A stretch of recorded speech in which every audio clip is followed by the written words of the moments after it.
Antarctica wasn't always a frozen wasteland. A long time ago, it was full of life, and 56 million years ago, something terrifying stalked its jungles. A giant, flesh-eating bird. It was around 6 feet tall and weighed as much as a lion. For millions of years, nothing could challenge it, so why did it disappear? And could there be even bigger predators still hidden beneath the ice? Paleontologists found 2 massive claw bones in Antarctica, sharp, curved, and powerful, belonging to this bird. They were dug up from the Epresian-aged rocks of Seymour Island, which means they're around 40 to 50 million years old. Their shape left no doubt. These were the so-called terror birds. Their scientific name is Forus raceti, some of the most fearsome predators to ever walk the earth. They were flightless and didn't even need wings. Instead, they could sprint at breakneck speeds, like ostriches from a nightmare.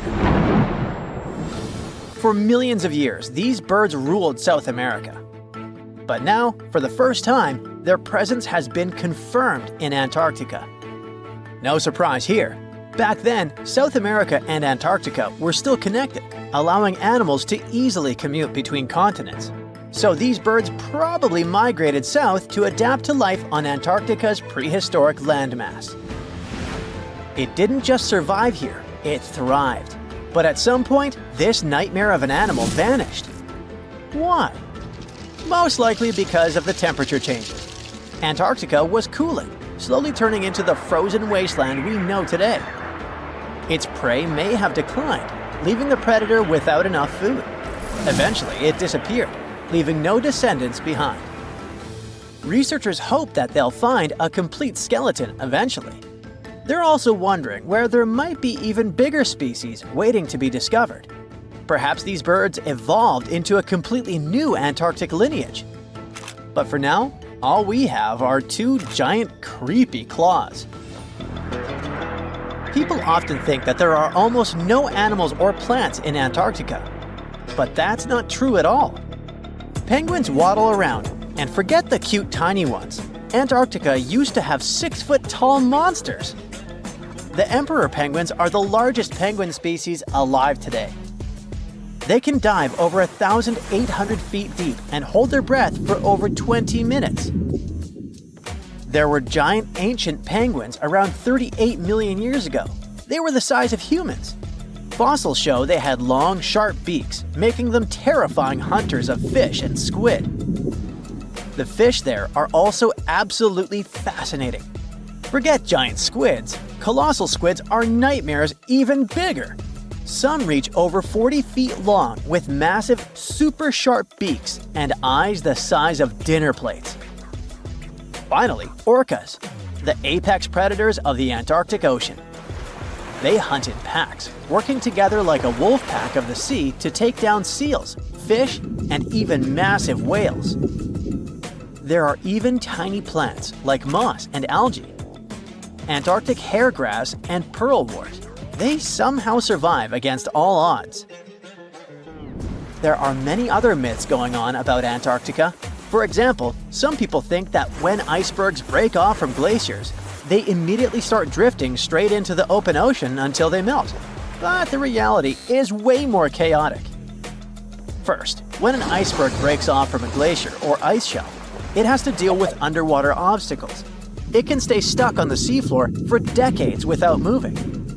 Then, they get caught in powerful whirlpools and spin in place for months. One iceberg, a 23A, spent nearly 40 years frozen in place before finally breaking free, only to get caught in a swirling ocean vortex for another 8 months. After that, their paths are influenced by ocean currents, tides, winds, and even underwater topography. They don't just float freely. Their movements are full of literal, unexpected twists. And speaking of glaciers, another strange rumor is that some humans can't travel more than 311 miles inland in Antarctica because of an impassable ice wall, freezing jet fuel, deadly winds, and no oxygen. But this is completely false. Antarctica has been explored by planes, vehicles, and even scientists on foot. There's an entire research station sitting at the South Pole. People live there all year long. The ice wall is real, a massive ice cliff rising above the ocean. But that isn't some secret barrier, it's an ice shelf. These are thick slabs of ice that form when glaciers slowly flow off the land and spread over the ocean. Almost 3/4 of Antarctica's coastline is made up of them, but they don't form some giant ring around the world. Antarctica is one of the most extreme places on Earth, but we've conquered its challenges and we keep learning more about it every year. That's why every year, millions of dollars are poured into keeping research stations running, protecting wildlife, and making sure the people who live there have everything they need. But where does all this money go? Well, Antarctica stations are basically small cities. There's electricity, heating, water purification, food storage, and medical facilities. The biggest station, McMurdo, is basically a town with over 1,000 people in summer. It has everything from a fire station to a gym. The South Pole Station is super deep inland, so it's one of the hardest places to supply. Getting food and fuel there requires airplanes flying thousands of miles in extreme cold. But the internet loves a good mystery. When Google Maps revealed what looked like a massive doorway in Antarctica, conspiracy theorists went wild. People joked about everything from Bigfoot's vacation home to a secret base, or even a Star Trek spaceship hangar hidden in the ice. But there's a way simpler and less exciting explanation. It's actually a grounded iceberg, a chunk of ice that got stuck in shallow water and is now slowly melting. As ice moves across the landscape, it flows around bumps and obstacles, creating odd shapes. The process of melting, breaking apart, and refreezing can carve ice into unexpected forms. Antarctica also has incredibly strong downward-blowing winds that sculpt ice into dramatic formations over time. No secret doorway, unfortunately. And speaking of doors, for years, Ushuaia, Argentina, has been called the gateway to Antarctica, the last stop before the icy continent, the place where expeditions begin. But there's another option. Punta Arenas, Chile. Let's compare them. Ushuaia is closer to Antarctica. It's the top departure point for tourists going on cruises. But no regular flights to Antarctica. No major scientific bases operating from here. It's basically controlled by the military, which refuses to allow private flights, only commercially operated ships. Yes, Punta Arenas is further from Antarctica, but 22 countries and global organizations use it as their main base. There are regular flights to Antarctica happening there every year. Private airlines can actually operate here, making it the real air connection to Antarctica. Ushuaia may have the best location physically, but Punta Arenas actually runs the show. Argentina made a huge error in picking its Antarctic airbase. Instead of setting up a simple, accessible base at sea level, they built Marambio Base, very high, on rough terrain, completely impossible to reach by land. Everything has to be flown in by helicopter, making operations slow, expensive, and frustrating. For 50 years, Argentina stubbornly stuck to this bad decision, while Chile set up efficient, well-planned bases that the world now uses. If things don't change, Ushuaia will be nothing more than a tourist stop. But what's terrifying is that Antarctica seems to be returning to its past. It's supposed to be the coldest place on Earth, but something shocking happened just recently. For the first time in recorded history, temperatures in Antarctica broke 68 degrees Fahrenheit. This continent is buried under miles of ice. Usually, temperatures there can drop to minus 112 degrees. But in the winter of 2020, scientists recorded an insane 69 degrees on Seymour Island, hotter than many places in Europe at that time. Scientists believe there are several reasons for that. First, there are changes in the way heat moves around the planet's waters. Second, melting permafrost due to the planet warming. It looks like the climate is changing faster than expected.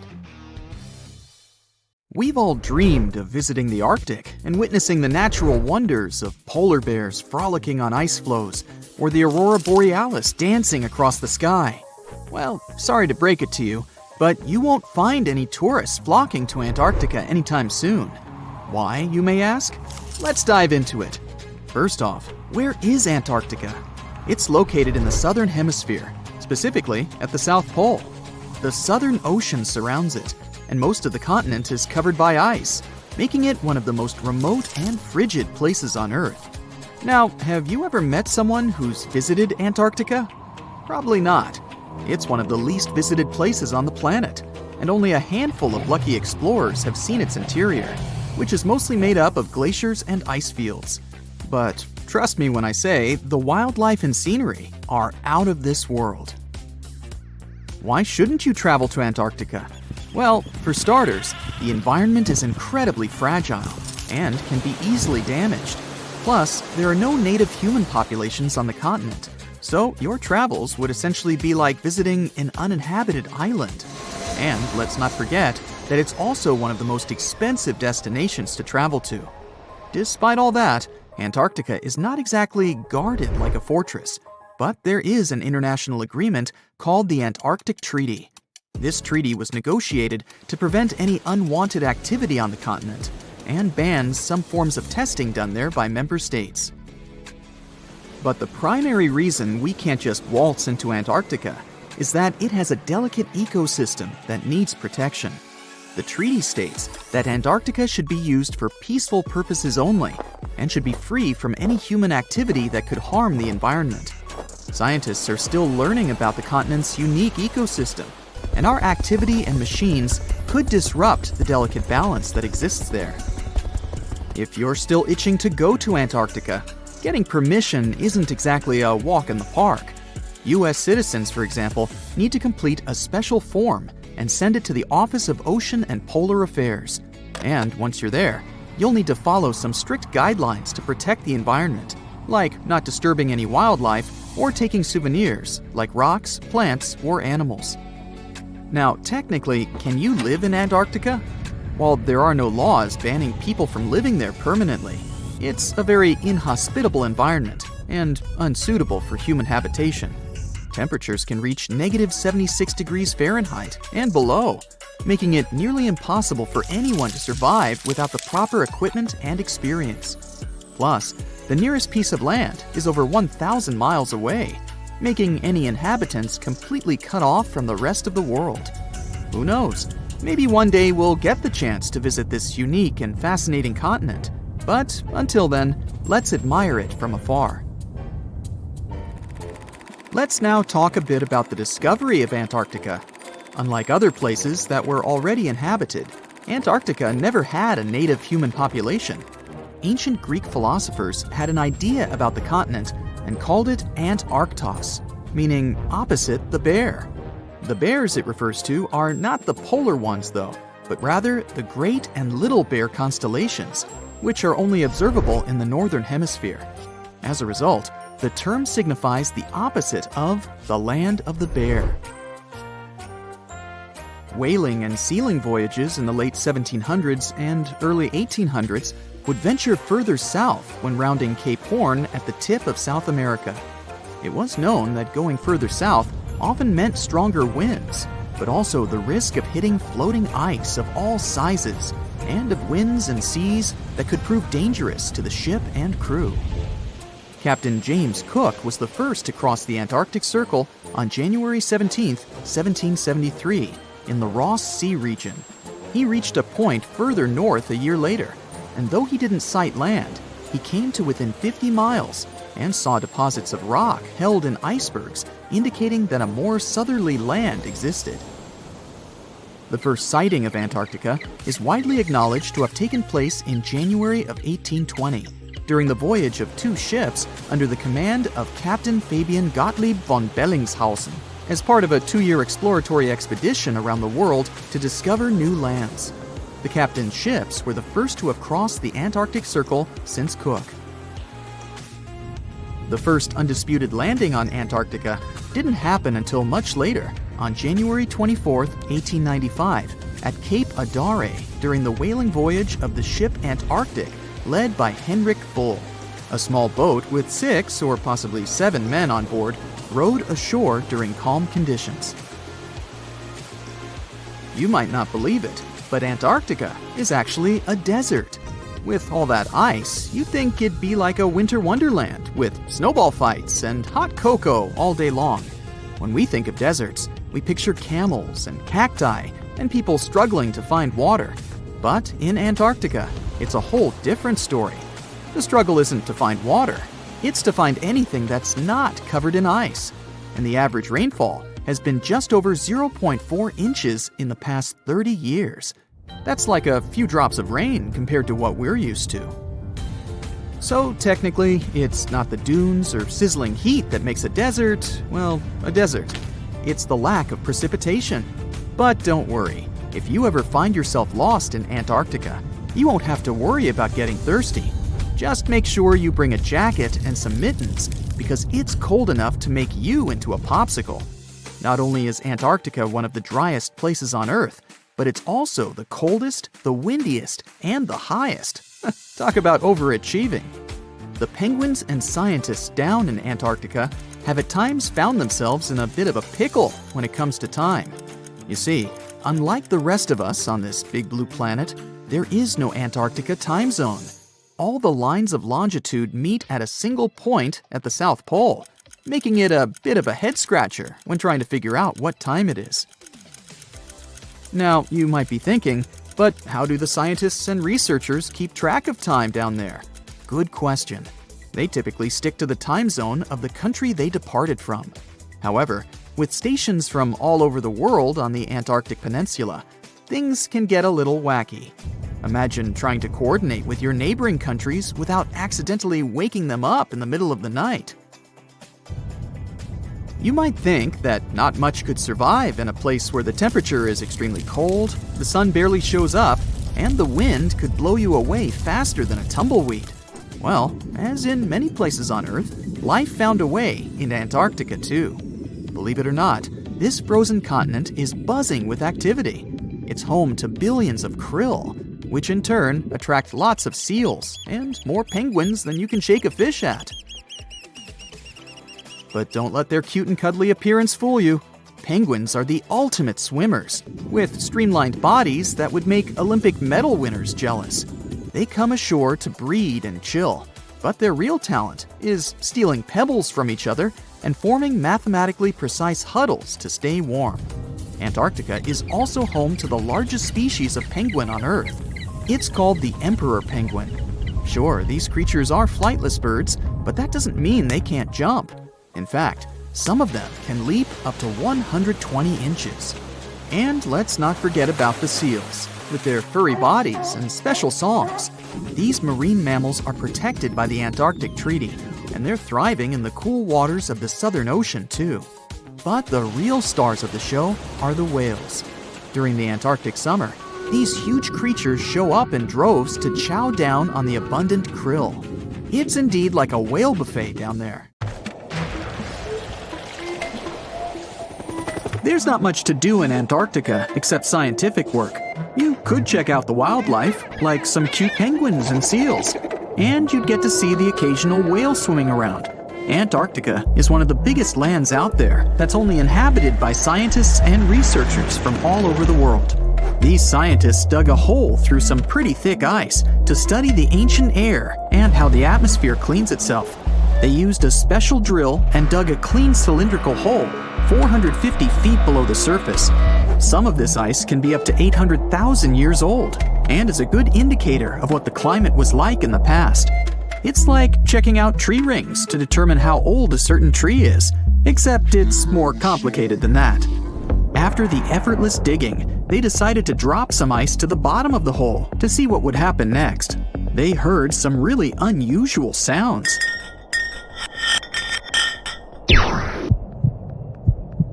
It felt like being on a spaceship traveling through a bunch of obstacles with many rocks smashing into each other. The pitches changed over the quick descent of the block of ice, ranging from high pitch and ending with a low heartbeat-like sound. The scientists were puzzled when they first heard this and dropped some more ice, only to find out that the same type of sounds were being produced, just in different variations. They couldn't tell what was down there and, more importantly, why these kinds of sounds were produced. Antarctica boasts quite a few volcanoes, many of which are under super thick sheets of ice. Scientists discovered 91 volcanoes and claimed there could be more, potentially making it the most extensive volcanic region in the world. While they were doing regular scientific research, they came across many unmistakable large cone-shaped figures underground. Some were as deep as 2 miles in the ice. Some of the peaks were over 3,000 feet tall and dozens of miles across. But on the surface, it's as plain as a sheet of paper. They may have dropped that block of ice inside an actual volcano that they were standing on, but it's unlikely. Even though the underground volcano presence was discovered by accident, there's a small chance they were actually standing on one where they had their workstation set up. It's more likely that they worked in an area where studying ancient climates is easier and less dangerous than other places. They collect ice samples and study them in a lab. It's like discovering a prehistoric insect embedded in amber millions of years ago when dinosaurs used to roam the land. But instead of little bugs, scientists study ancient dust, air bubbles, sea salts, volcanic ash, and anything else that may have come from the environment. They can practically tell how the climate was during that time. These ice samples might show that Antarctica's western ice sheet melted when the Earth's climate warmed up. If it did, then it's likely to happen again. That would mean sea levels rising, affecting coastal cities and small remote islands. But scientists aren't sure it's true, despite some evidence to back it up. The process of studying ice samples can take a week or even a year, depending on what they find. They crush or melt the sample bit by bit. And like those tree rings, the deeper the layer, the further we go back in time. In order to study ancient bubbles trapped in ice, researchers have to crush the samples under a vacuum hood to keep the air out while extracting the air and putting it in vials. There are various instruments and devices to study the ice samples, but because it's so sensitive to damage, each measurement must be in a clean room setting so that nothing gets compromised. The scientists have to wear proper bodysuits and many layers of gloves and constantly get ventilated. Even something as tiny and insignificant as a fingerprint can ruin a sample. They look for certain patterns to see changes in the atmosphere's composition and temperature.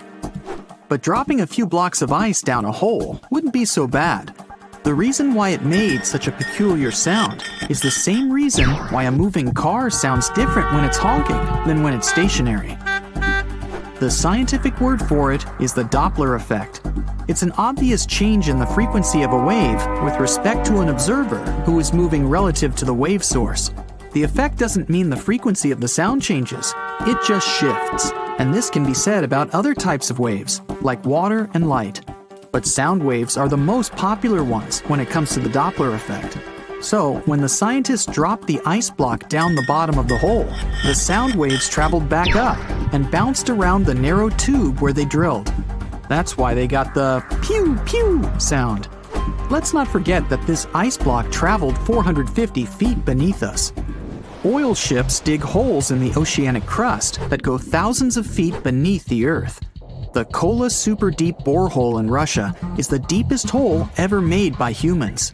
It goes more than 40,000 feet below the surface and took almost 20 years to reach 7.5 miles. Below it is only half the distance to the mantle. In terms of the whole Earth, this very deep hole is literally scratching the surface. This wasn't a hole to dig for oil, and wasn't in the ocean either. The drilling was stopped in 1992 when the engineers found out that the temperatures were 100 degrees Fahrenheit higher than they predicted. And then it was abandoned, and it's just been a barren hole now. But that's the closest we've dug to the center of the planet. The scary thing is that some of the workers on the site could hear voices coming from within. All the way in Yemen, an ancient hole exists in Barhout, in the east of the country in the middle of the desert. It's actually closer to Oman than to the capital Sana'a. This hole has puzzled experts and locals. Unlike the holes in Russia and Antarctica, This wasn't man-made. Or was it? It's been around for many years, and the locals try to steer away from it. They don't even like talking about it, since they claim it brings bad luck to those around it, or to whoever utters its name. They claim it was created as a prison for spirits, but many rule that out. The hole is 98 feet wide and somewhere between 330 to 650 feet deep. You can also hear strange sounds coming from the inside. But according to some scientists, the well has little to no ventilation and barely has any oxygen down there. So it's unlikely that anyone or anything lives down there. The Challenger Deep in the Mariana Trench caught some low-pitched grumble sounds in March of 2016. Some of these grumbles were followed by screeches. They caught these sounds in a span of weeks, using a titanium-encased microphone so that the immense pressure of the lowest point on Earth wouldn't crush it. They had to lower it slowly as well, since it's 1,000 times the atmospheric pressure at sea level. For 23 whole days, the microphone recorded typical sounds of whales passing by and boats sailing across from above, and even rumbles of nearby earthquakes, but they still couldn't determine what caused those initial sounds. The researchers couldn't understand if the noise from the bottom of the Mariana Trench was caused by humans or was natural. They also wanted to know if these sounds affected marine life, like dolphins and whales that rely on echolocation. They still can't figure it out, but scientists estimate that the ocean is about 10 times noisier than it was 50 years ago. With technological developments in shipping, submarines, and underwater construction, the ocean will only get louder with time. Northern lights come with sounds, which nobody talks about. They're usually audible when the auroras are at their most powerful presence. Scientists were always puzzled as to what caused the faint popping and crackling, even though they were very far above us. They used some special microphones and found out that the sounds came just 230 feet above us, which is pretty low. They're caused by electrical charges gaining power in a specific region of the auroras. The electrical charges are disturbed by magnetic storms that fire up the northern lights. As a result, some tiny sparks are released into the atmosphere, causing the faint crackling and popping noise. Hey, want to take a wild trip back in time to the Jurassic or Cambrian era? Trust me, it's going to be a wild ride, but surviving in those ancient environments would require some serious skills. At the start of the Cambrian era, the air would be as thin as at the base camp of Mount Everest, but the climate was actually pretty chill and consistent back then. However, there was one teeny tiny problem: no land plants or animals to feast on. So forget about firing up the grill for a juicy steak. Instead, you'd have to come up with creative ways to catch trilobites and other funky-looking shellfish. Good luck finding a spear without any wood or a fishing net without any plant fibers. And get ready to eat them raw, unless you can figure out how to extract oil from these creatures or burn dry seaweed. But wait, if you're looking for a more comfortable existence, you gotta travel to 100 million years ago, to the Silurian period. Here, things start to get a bit easier. The air is still thin, but there's a bit more oxygen to go around. Plus, the climate is warmer and cozier. Simple land plants have finally made their debut. Not only that, but the first bony fish also show up on the scene, so you might actually find something more palatable to munch on. Just watch out for those prehistoric millipedes and spider-like creatures that share the land with you. They might not be the best dinner companions. Yeah, it all sounds fun and feasible, but let's talk a bit more about this crazy idea of instant transportation. If you magically appeared in a different time, the first thing you'd have to worry about is the amount of oxygen in the air. Now, looking at that fancy graph up there, it's pretty clear that oxygen levels used to be super low before about 0.85 billion years ago. Like, we're talking just a few % of the atmosphere. And there wasn't even any O2 in the air until this event called the Great Oxygenation happened about 2.3 billion years ago. So if you ended up back then, surviving would totally depend on how fit you are. If the oxygen concentration was less than 10%, you'd probably pass out, but not pass away. If it was just above 10%, you might be able to function, but you wouldn't exactly be living your best life. Based on oxygen alone, It seems like you could survive if you showed up around 0.75 billion years ago, give or take a few million years. Now let's talk about the cool stuff on land. The first land plants didn't show up until around 450 million years ago during the Ordovician period. Before that, there were some large algae hanging around, mostly in the range of 500 to 600 million years ago. But there wasn't a whole lot going on until those land plants came along. Other forms of life didn't start showing up on land until closer to 300 to 400 million years ago. But there was this critter, a myriapod, that lived around 428 million years ago, and it was one of the earliest land dwellers. I mean, if you lived back then, you'd have to come up with fancy recipes featuring myriapods. Not exactly mouth-watering. Don't worry if you find yourself back in time before all that land action. Around 500 to 600 million years ago, the oceans were teeming with life. There were these creatures called the Edicarian fauna, and they were some of the first well-preserved organisms. Some of them probably hung out in the shallow areas near the shore, so you might be able to get your hands on them for a meal. But remember, there weren't any land plants yet, so you'd probably have to eat them raw and with no potatoes on the side. You'd have a sort of prehistoric sashimi on your plate.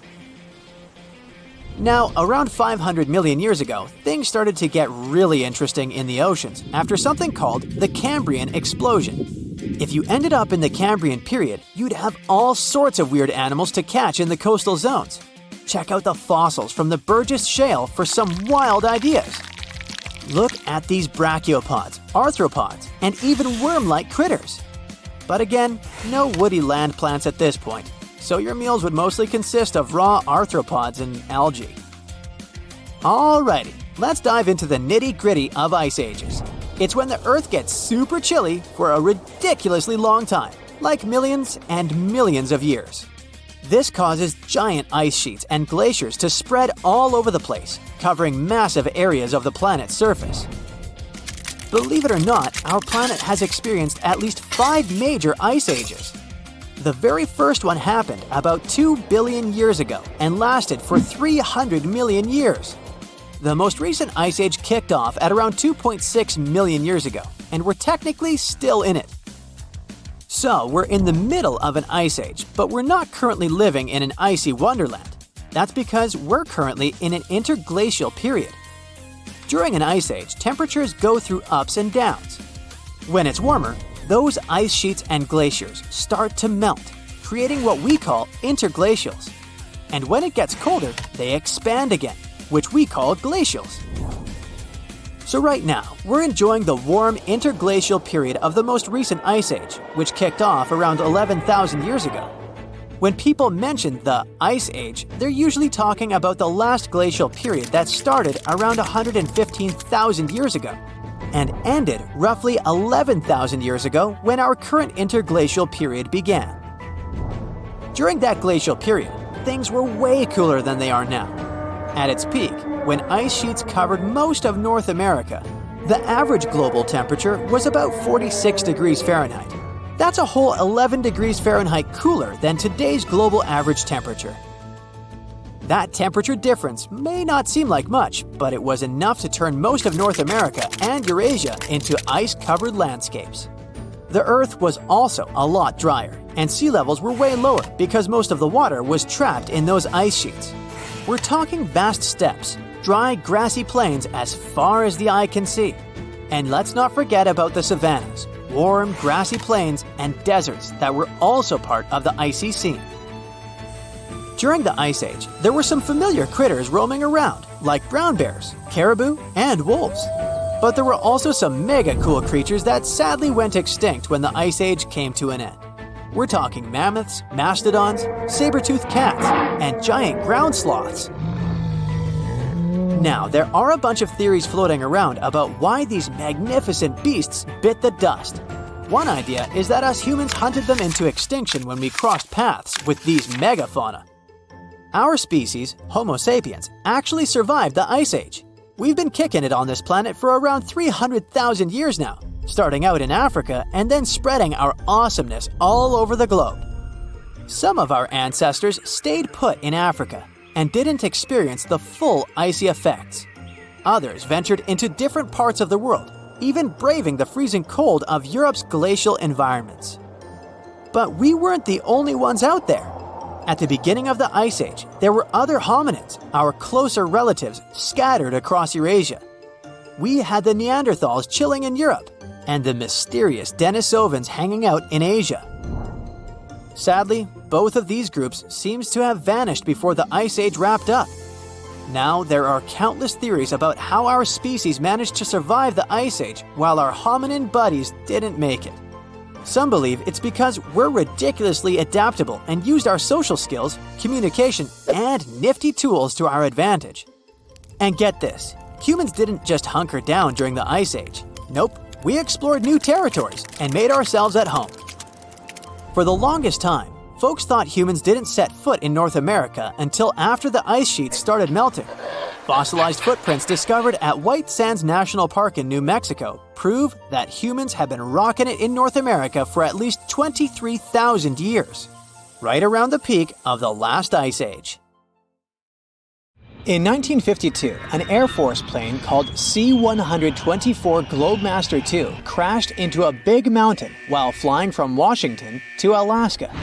Sadly, everyone on board, 52 people in total, didn't make it. The bad weather at the time made it hard to find the crash site, and even later, any attempts to locate it failed. But in 2012, a helicopter crew doing a training mission spotted the pieces of the crashed plane on a glacier called Colony Glacier in Alaska. They started looking for more pieces and confirmed it was indeed the missing plane. Since then, every summer for about a decade, different military groups have been helping in an operation called Colony Glacier. They've managed to identify 40 out of the 52 people whose lives were lost in the crash. The soldiers taking part in this mission take their promise seriously to never leave a fallen comrade behind.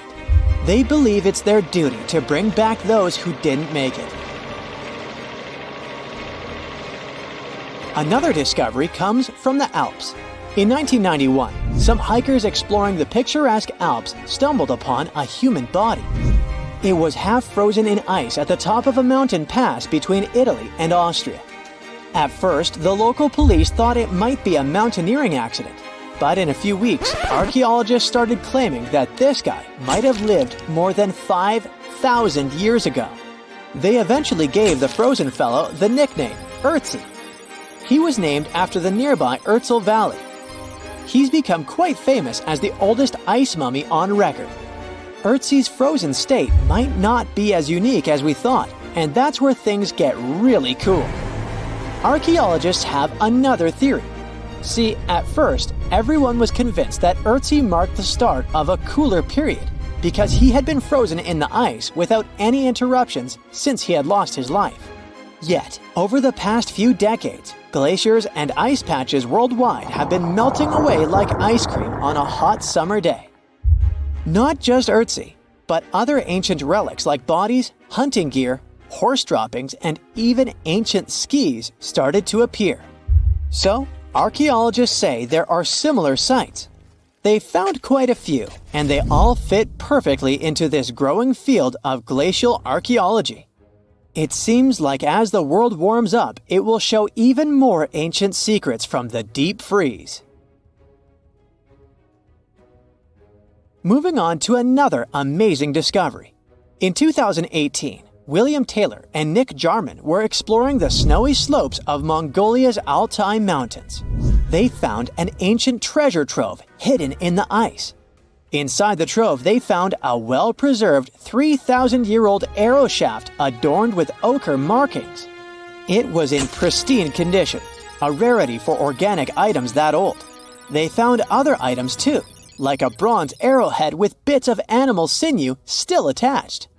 All of these relics had been untouched for hundreds of years, since they had been locked in the ice. In Mongolia, rising temperatures have melted ice patches that remained frozen for centuries. Similar discoveries have been made in the Yukon, US, Italy, Siberia, and Norway. Thousands of sites have been identified. Yet, scientists are racing against time to document and preserve these artifacts before they're lost forever. The study of these artifacts challenges the definition of these environments as wildernesses and shows how indigenous people coexisted with nature there. Sometimes people find simple items too, as simple as a sandal. This one, discovered on one of central Norway's mountain passes, indicates that people used this route roughly 1,700 years ago. This suggests that there was less snow and ice in that area back then. The sandal, dating back to around 300 BCE, resembles Roman sandals of that era. Again, in Norway, hunters found an iron sword high up on a mountain, more than 5,250 feet above sea level. There's no nearby burial site, and it's puzzling why someone would have a sword in such a remote location. Archaeologists speculate that the owner might have become lost. Then, in 2011, unusual objects resembling giant slingshots began to emerge as the ice melted. Radiocarbon dating suggests that this particular object was crafted around 400 BCE. It measures over 3 feet long and has knife cuts. Those puzzled archaeologists until one team member recognized them as tang, or pliers, used to secure loads on sleds when transporting hay or leaving for animal food. People in the area used hay sleds with pliers until the 1950s, when tractors became more common. Now, let's get back in time to thousands of years ago. We can easily do that by looking at this woolly mammoth. This creature looks a bit like a cherished but slightly worn-out toy. This ancient giant, whose heyday was 39,000 years ago, is the best-preserved mammoth ever found. Even its signature shaggy hair is surprisingly well-preserved, having been trapped in glacial ice until its recent discovery in Siberia. This remarkable animal is stepping into the limelight in Yokohama, Japan. Scientists are running tests that might bring this extinct species back to life. When they stumbled upon this female mammoth, they uncovered a hidden treasure, a sample of her blood preserved beneath the ice. So they believe this ancient blood could hold the key to resurrecting the mammoth. They also found well-preserved muscle tissue. She was between 50 and 60 years old when she met her icy fate. The discovery of mammoth blood has reignited debates about the ethics of bringing back extinct creatures, like in Jurassic Park. Their ambitious plan is to implant an egg into a living elephant for a 22-month pregnancy, hoping that at least one living mammoth cell might survive. Hop on, we're going to the French Alps. We are at a spot not far from where an Air India plane tragically crashed 46 years ago. We're accompanied by a diligent mountain rescuer and his neighbor. They went to this area after a bunch of tourists had noticed a strange-looking thingy on a glacier. It was a bag. The Indian embassy in Paris got wind of it, and it was all set on getting that bag. What makes it kinda cool is that it had Diplomatic Mail and Ministry of External Affairs written on it. The Air India flight was on its way from Mumbai to New York when it took a nosedive in January 1966. It took 117 people on board down with it. Guess what else was inside the bag besides the soaked Diplomatic Mail? It had a stack of old Indian newspapers. So, alongside those, they also found bits of the plane's cabin, a lone shoe, and a bunch of cables. Totally unexpected treasures on that mountain. During the summer of 2013, scientists stumbled upon a message left behind by a geologist named Walker, who had placed it there 44 years before. That message sort of served as the man's last testament. He passed away just a month after hiding the bottle in the rocks on the island. The content of the message was quite astounding. In 1959, Walker had measured the distance from those very stones to the glacier's edge, and it clocked in at a mere 167 feet. By 2013, that distance had ballooned to 400 feet. Researchers are convinced that this stark contrast between the two measurements underscores the consequences of ongoing global warming. Imagine the melting ice in Norway's mountains as a time machine revealing a treasure trove. Nearly 800 Viking artifacts tucked away for over 1,000 years have been unearthed. They give us a peek into the bustling trade networks of the Viking era and the critical role of the mountain passes in this ancient commerce. Among the finds are leather shoes, cozy woolen mittens, stylish tunics, feathered arrowheads, horseshoes, walking sticks, and kitchen gadgets from the Viking chef's toolkit. There are even Viking pack horse souvenirs. These artifacts provide us with insights into ancient travel habits and the peak times when those paths were bustling with activity, and give us a glimpse into the lives of adventurers. Do you know that NASA explores not only stars, planets, galaxies, or black holes? Hard to believe, but yes. The agency also works on discoveries here on our home planet Earth. So what has NASA recently discovered?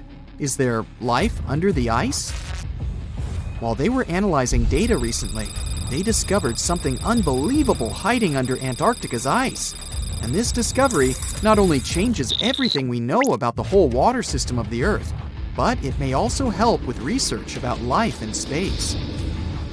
Humankind's existence might depend on understanding Antarctica and its secrets. So, the recent discoveries reveal vital information about our survival. But before we continue, let's see how much you know about this place, where it's only ice as far as your eyes can see. Antarctica is one of the world's 7 continents in the southern hemisphere. It's the 5th largest continent in terms of total area, and that means it's almost twice the size of Australia. Want to see real meteorites? Go to Antarctica. Due to its dry climate, Antarctica is one of the best places to observe space.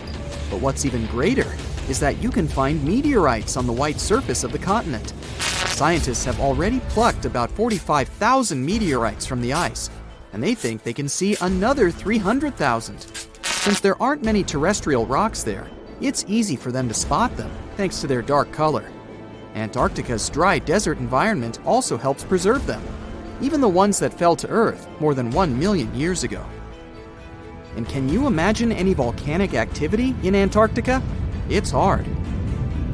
But this place is where fire meets the ice. West Antarctica is where most volcanic activity occurs. Scientists recently found that 138 volcanoes exist in West Antarctica alone. Wow! You would think that Antarctica is always cold, but no. Its coastal regions can get as warm as 50 degrees Fahrenheit. But have you ever wondered what Antarctica would look like if there were no ice? It may seem unimaginable now, but it was not always covered by ice. That was 34 million years ago, though, so nobody could tell how the continent's surface would be without the ice. But NASA changed that. They generated computer simulations and created the most accurate map of it as of today. What they saw was incredible. The continent was not flat at all like it seemed. It's pretty bumpy with valleys, rolling plains, and high mountains. But this was nothing next to what they had discovered under Antarctica's ice. So, what is it? Drum roll, please. NASA found 2 new subglacial lakes. And what's even cooler about it is that they spotted these lakes from space. How is that? If your answer is high-tech satellites, then you're right. In 2003, NASA launched a satellite called IceSat. It measured ice sheet mass balance and cloud and aerosol heights. The satellite also helped create the ice-free map of Antarctica. In 2010, the European Space Agency launched the second satellite, Cryosat-2. It was for tracking the changes in the thickness of the ice.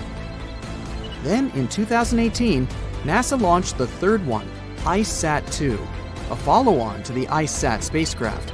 It measured ice sheet elevation and sea ice thickness.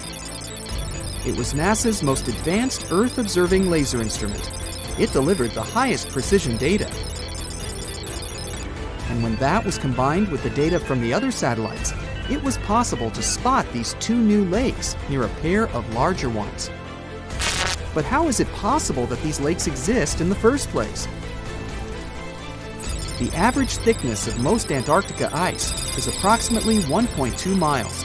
However, it can get over 1.8 miles thick in some places, especially during the winter. So, you might think that there's nothing under there, but science says otherwise. It's not quite possible to see it with your bare eyes, but the continent's ice is slowly but constantly flowing in different directions under the force of its weight. But scientists could not figure out how water moved for many years. That started to change in 2007, when data gathered from the IceSat provided insight into what hides beneath the surface. They first discovered an entire network of meltwater lakes connected under Antarctica's fast-flowing ice streams, and there were hundreds of them. Scripps Institution of Oceanography glaciologist Helen Amanda Fricker figured that the elevation changes measured by IceSat happened because of the dynamics of these lakes. They did not hold meltwater statically. Instead, they were filling and draining continuously over time through a system of waterways. And as they did that, the ice above rose and fell. But where do they drain? The ocean, of course, and it drains a lot. A recent study, co-authored by Fricker, found that the drainage of one lake flushed as much as 198 billion gallons into the ocean in only 3 days. Countless mysteries about how nature works are still waiting to be solved.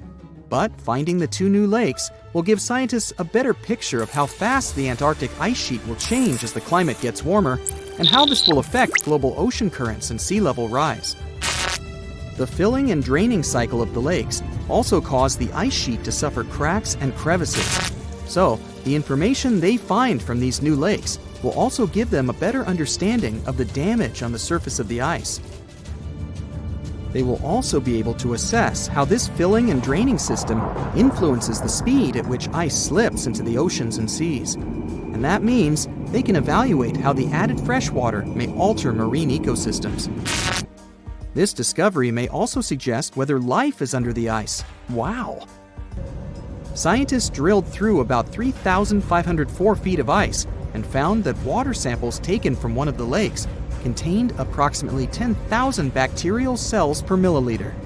Such a high number of bacterial life is a good sign, because that means the icy waters might also support higher life forms, such as microanimals, and one of these new lakes might even be their home. But the most exciting thing is that the new lakes might help them understand whether life on other planets is possible.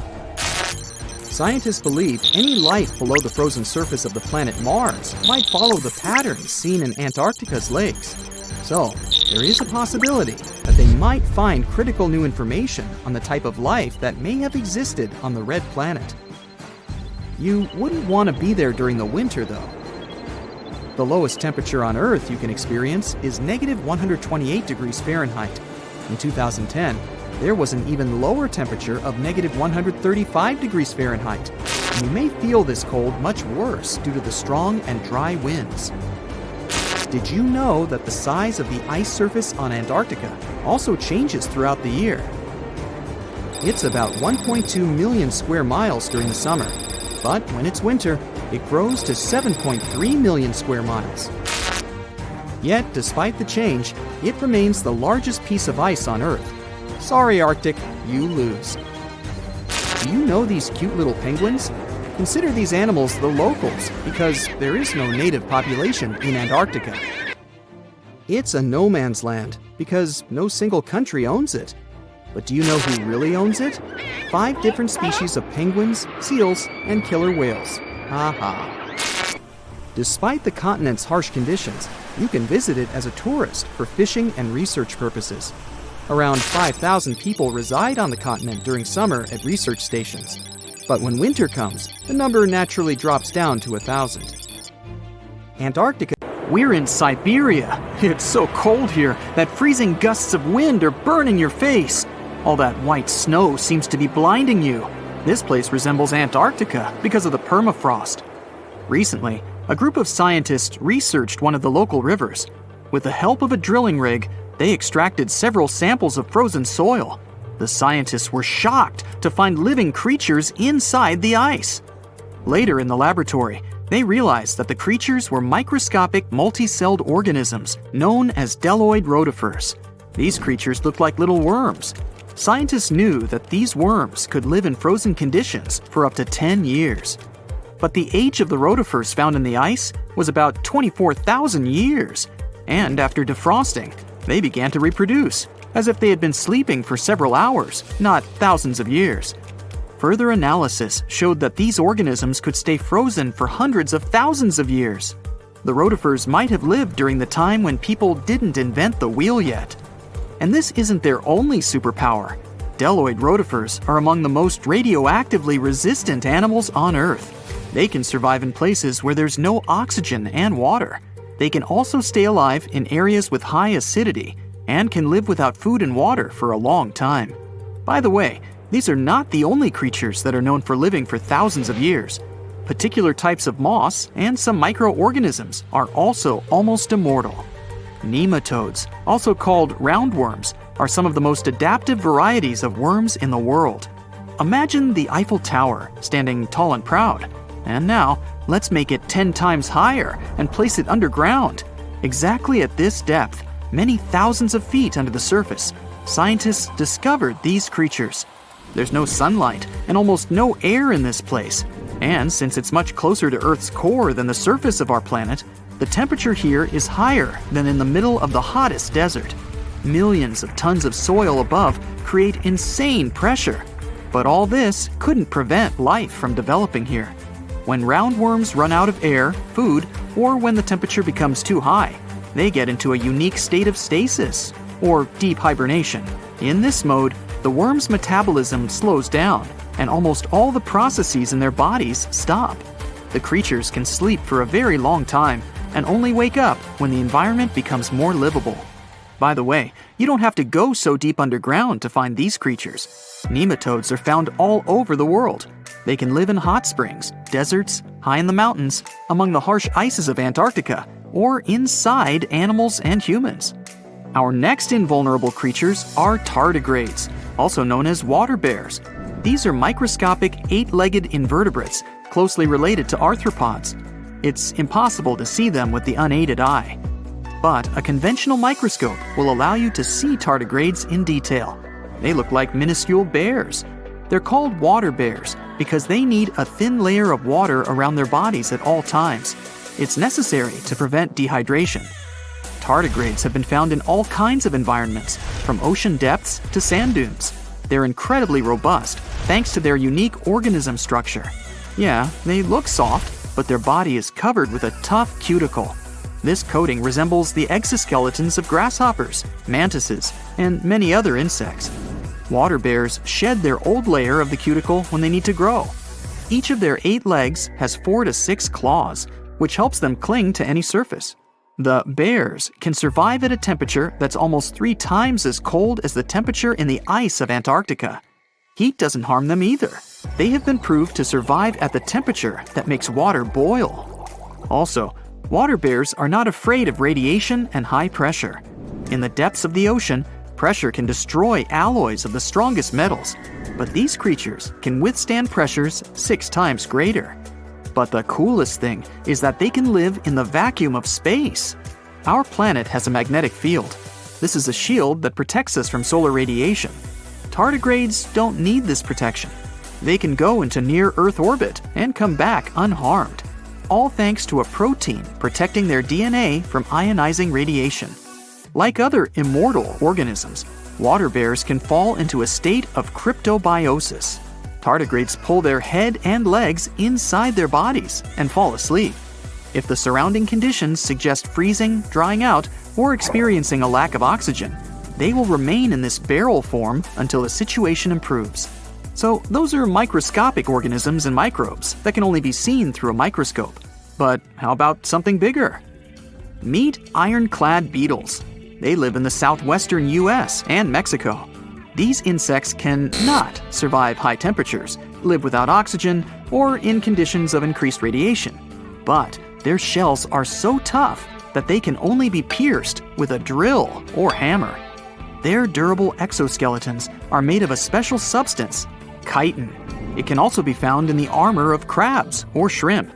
And still, the chitin of the ironclad beetle is so durable that it allows this creature to withstand the impact of a car moving at high speed. In times of danger, they can hide their whiskers and strong legs in special recesses in their shell. Other animals can't bite through the armor, so they spit the beetle out and leave to look for lunch somewhere else. As soon as the danger disappears, the bug stretches out its legs again and goes about its business. Also, the armor saves the beetles from dehydration, which is very useful in hot areas of Mexico and the southwestern US. Inside the exoskeleton, they can store moisture. In other words, these bugs can absorb water whenever they find it and transport this liquid inside themselves.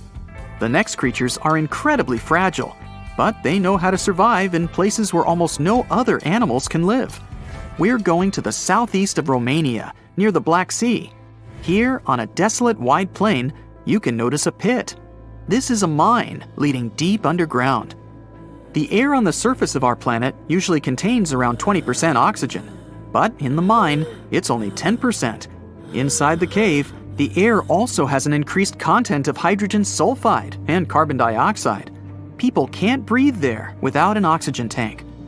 We can probably say that the water and air there are poisoned. Almost no animals would be able to survive here. Still, 48 species of living organisms have been found in this cave. 33 of them are newly discovered species. And they aren't the only microbes or bacteria that can't be seen without a microscope. Something bigger lives here. Strange white snails crawl over the walls of the mines. Transparent shrimp and a bunch of unknown kind of leeches swim in the water. White centipedes with huge whiskers and creepy white spiders run on the ground. And they all have been growing here for almost 5 million years.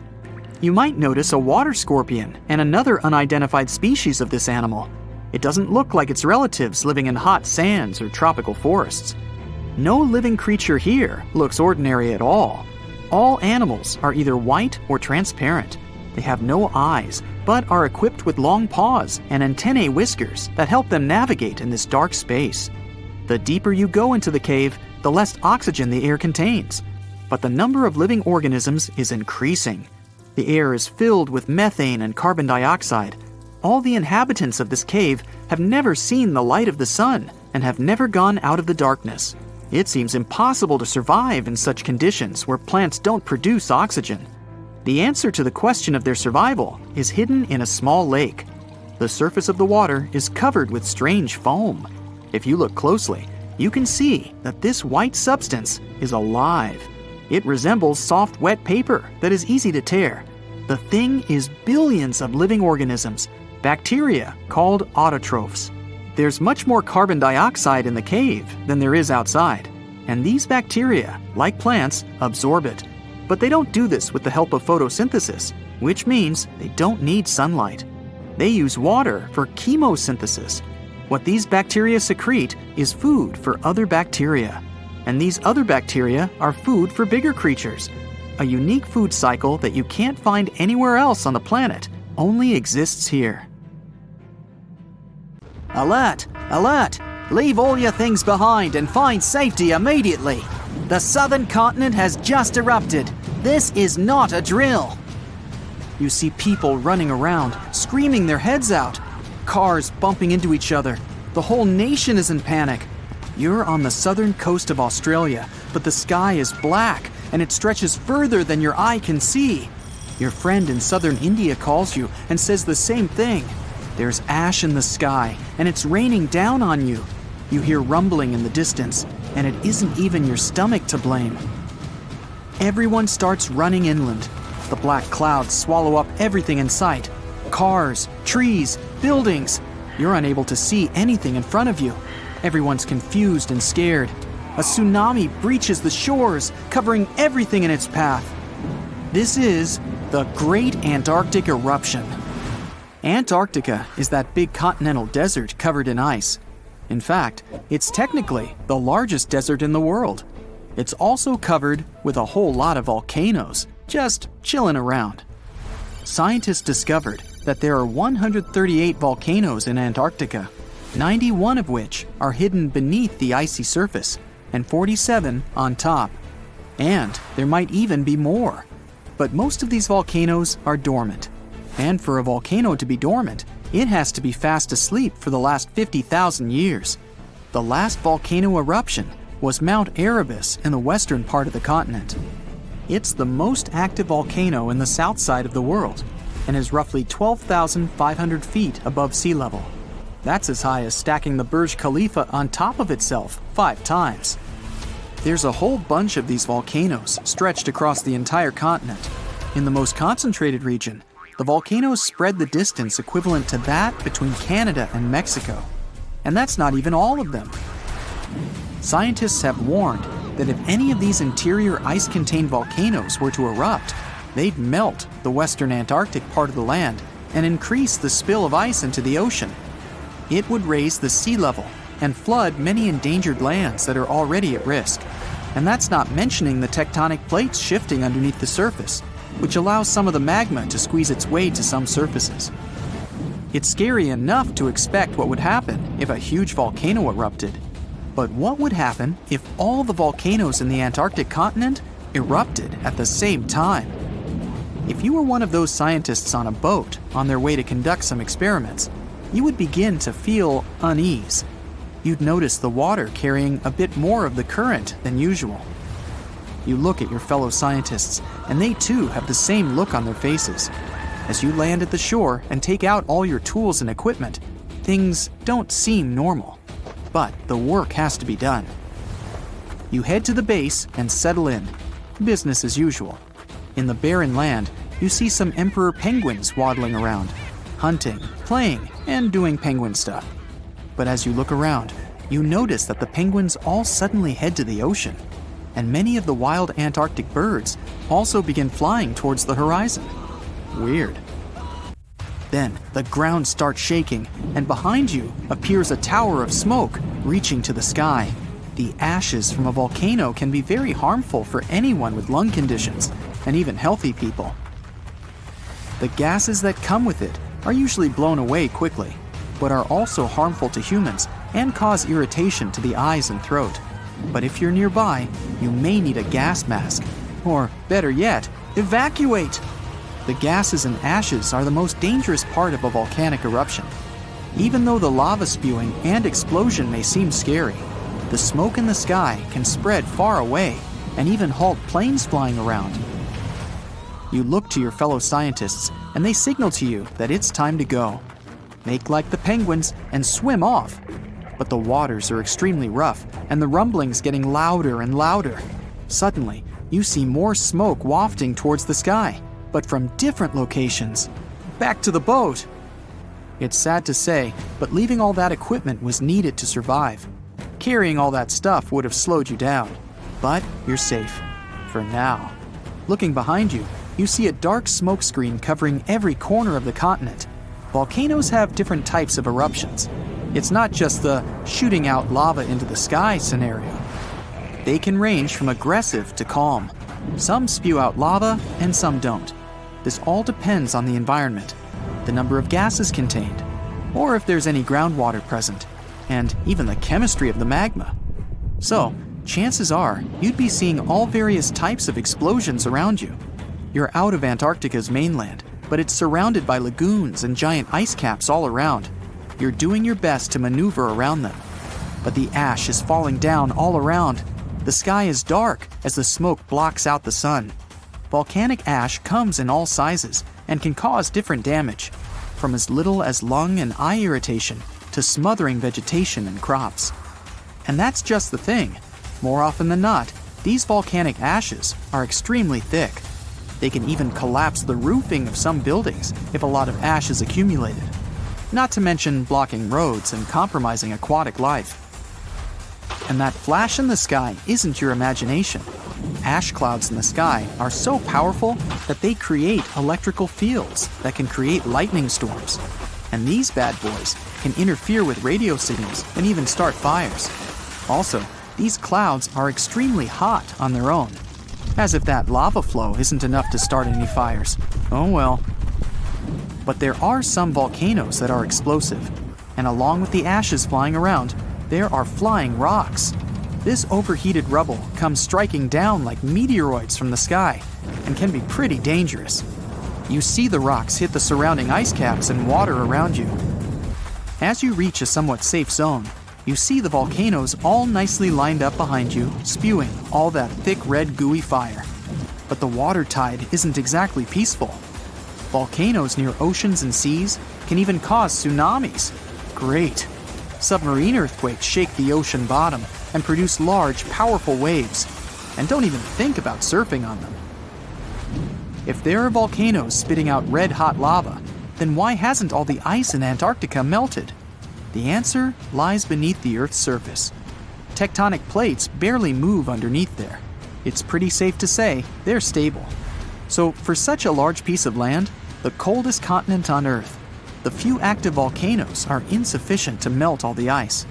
The real reason why the ice is melting and water levels are rising is the warm ocean current around Antarctica. But this time, they're all erupting at the same time. With the volcanoes discovered, who knows how many are left underground, covered in ice? And that's the scary part. Some of these volcanoes are hidden so deep beneath the icy surface that they now heat up from the lava spewing out. The ice begins to destabilize everything around. The ice on the ridges begins cracking open little by little. Like giant cans of soda bursting open, lava shoots from the snowy depths, causing enormous cracks in the ground. And then, magma finds its way to the party. This uninvited guest will begin to melt the surroundings, causing the ground to destabilize even more. Slowly but surely, the ice around Antarctica will melt. And if all the ice is melted, the Earth's sea level would rise by around 230 feet. That means coastal cities would be submerged underwater. The ocean currents would be flipped around, and hurricanes and typhoons would not want to take a break. Marine life would be in danger, and many small islands would completely disappear. And not to mention the smoke in the air that would travel around the world, halting many flights in the southern region. And if the winds were strong enough, the whole world. The economies would flop, and a worldwide panic would begin. Health emergencies all year round. Yeah, a real nice picture. In 2011, scientists from Chile found a weird-looking fossil in Antarctica that looked like a squashed football. Almost 10 years later, the rock just sat on a shelf in Chile's National Museum of Natural History with no specific label. It went by the Thing in the museum because it looked like something from a science fiction movie. When the scientists finally got their hands on the strange fossil, it turned out it was actually a giant softshell egg from around 66 million years ago. This one is more than 11 inches long and 7 inches wide. A regular chicken egg is just 2.5 inches long, and an ostrich egg is almost 6 inches long for comparison. So, the Thing won the title of the biggest softshell egg ever found and the second largest egg of any animal we know of. The only bigger egg that was ever found was that of the extinct Madagascan elephant bird, which is also 1.5 times as tall as Michael Jordan. The bird, not the egg. The Antarctic egg is also special because it's the first fossil ever found in this part of the world. So, whoever left it there must have been one big creature, probably a giant sea turtle that lived long ago, like a mosasaur. This is surprising because most scientists thought these creatures didn't even lay eggs. So this discovery could change what we know about them. The egg is also unique because it has a thin eggshell and no pores, which is totally different from most dinosaur eggs. It actually looks more like the eggs of lizards and snakes, but it came from a giant creature related to these animals. No known dinosaurs or flying reptiles from that time and place were big enough to lay such a huge egg, so it must have been a mosasaur after all. But we can't be 100% sure. Scientists did a lot of work and studied 259 types of living reptiles, like lizards and snakes, and their eggs. From this, they figured out that the mummy who laid the egg was probably at least 23 feet long, not counting her tail. During the late Cretaceous period, this part of Antarctica might have been like a nursery. Paleontologists have found bones of tiny mosasaurs and plesiosaurs in the same area, along with bones from the grown-up ones. Archaeologists in Norway made another cool but literally discovery and found dozens of arrows that had been hidden in ice for 6,000 years. They were melting out of a large ice patch in the high mountains, covering an area of about 45 football fields. In 2014 and 2016, when the summers were extra warm, scientists went to an ice patch called Langfoni to look around. They also found lots of reindeer bones and antlers there. Some of the arrows were whole and some in pieces, along with 5 arrowheads around the melting ice patch. This is more arrows than have been found at any other frozen site in the world. Some of the 68 found arrows date back to the Neolithic period, and the newest ones are from the 14th century of the Common Era. Ice is like the perfect time machine that can preserve whatever ends up there in an almost perfect condition. Langfoni became famous as one of the first ice patch sites after a local hiker found a 3,300-year-old leather shoe right next to its edge. Scientists are studying places like this to understand how people use these sites and how the ice patches from Norway to North America changed over time. Now, once upon a time, around 32,000 years ago, to be exact, a squirrel buried some seeds near a river in Siberia. Am I the only one getting the Ice Age vibes? Anyway, these seeds belong to a plant with cute white flowers.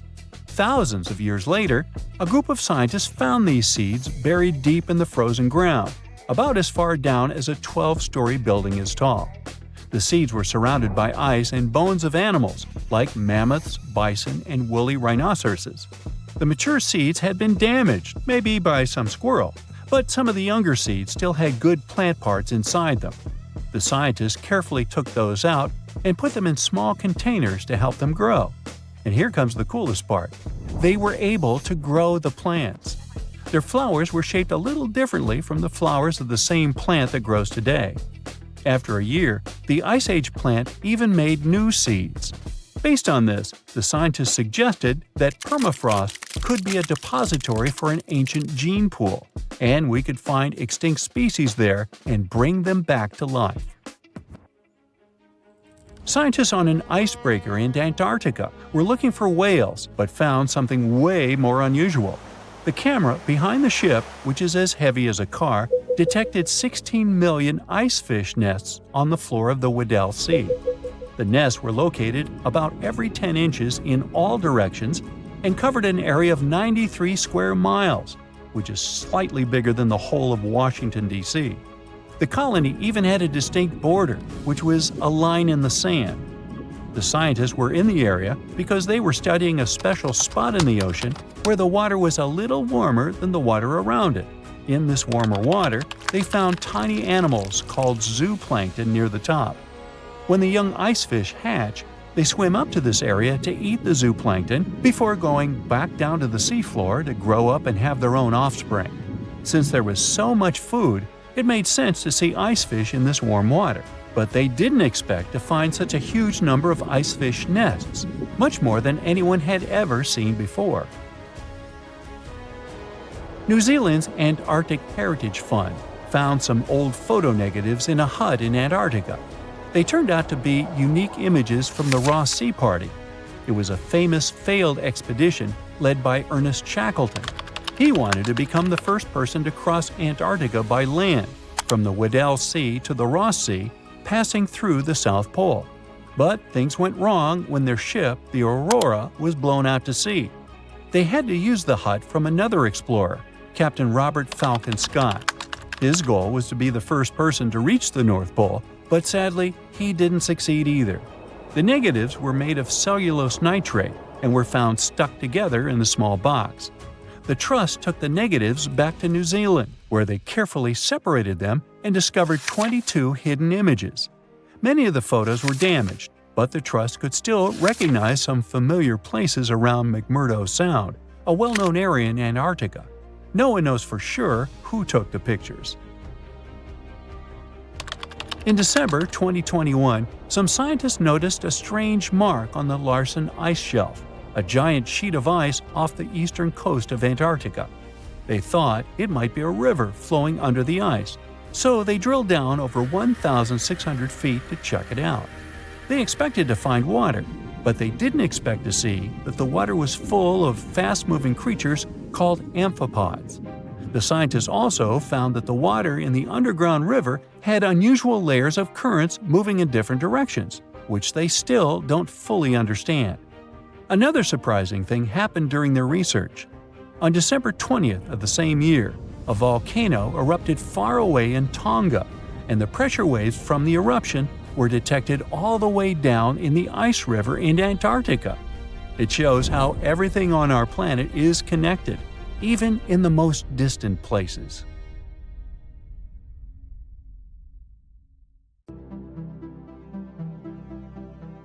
Back in 2018, the biggest active underwater eruption ever happened, at least the one that we could officially record.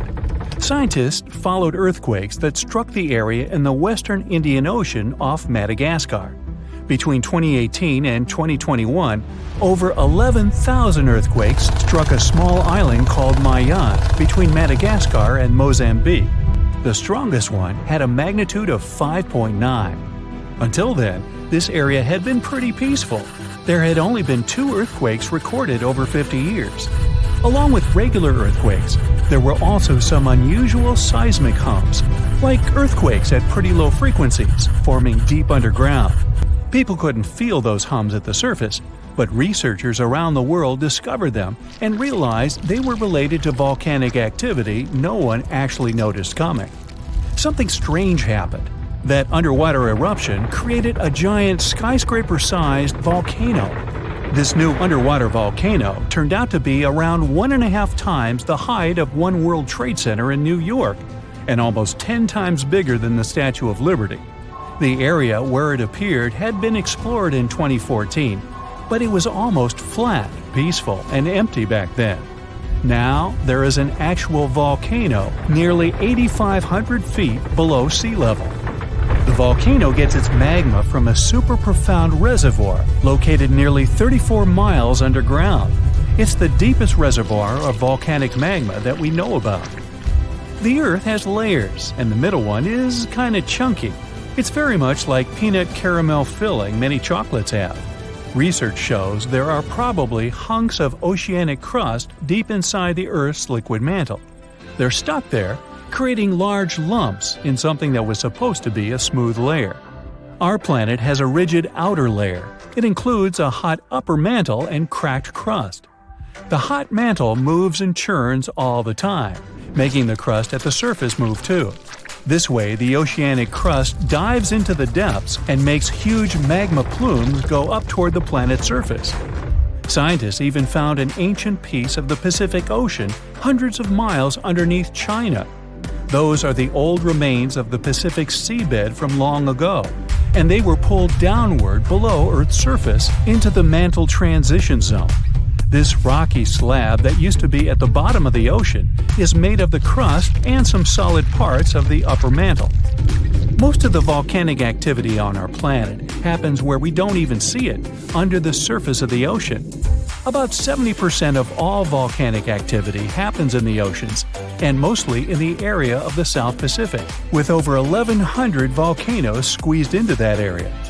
Coastal cliffs, mountain changes, soils, and sediments that line valleys.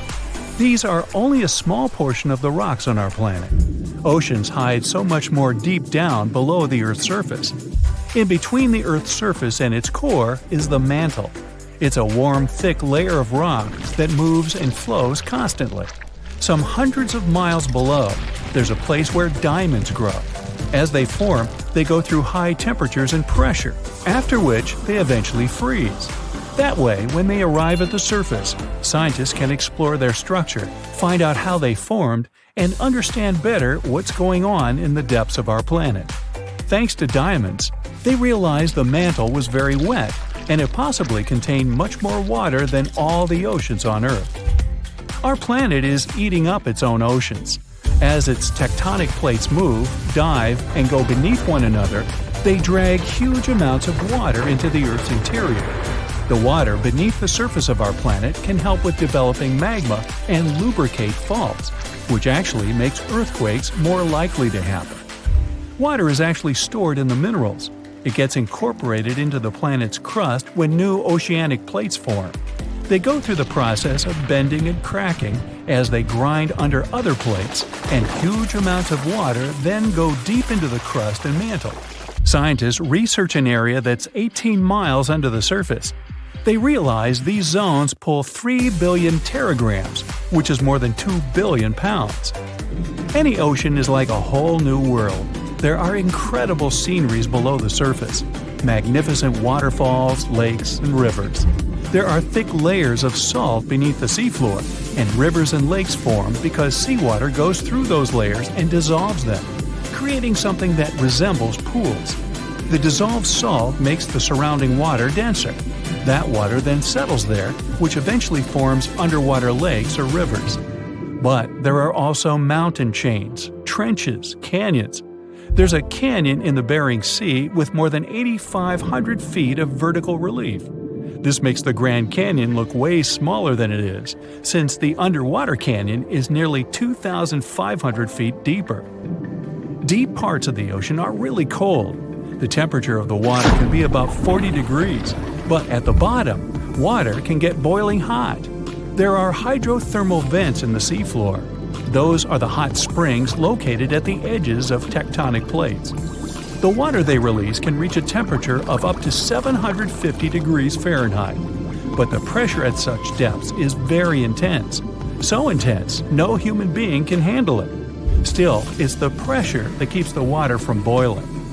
Ocean depth is on average 2.3 miles. Light waves can still enter at 3,280 feet, even though it's in a very small amount. So all the mysteries hidden below that point remain in total darkness. The actual illuminated part of the ocean goes until 600 feet. Even though the sun gives us light, most of our planet is dark all the time.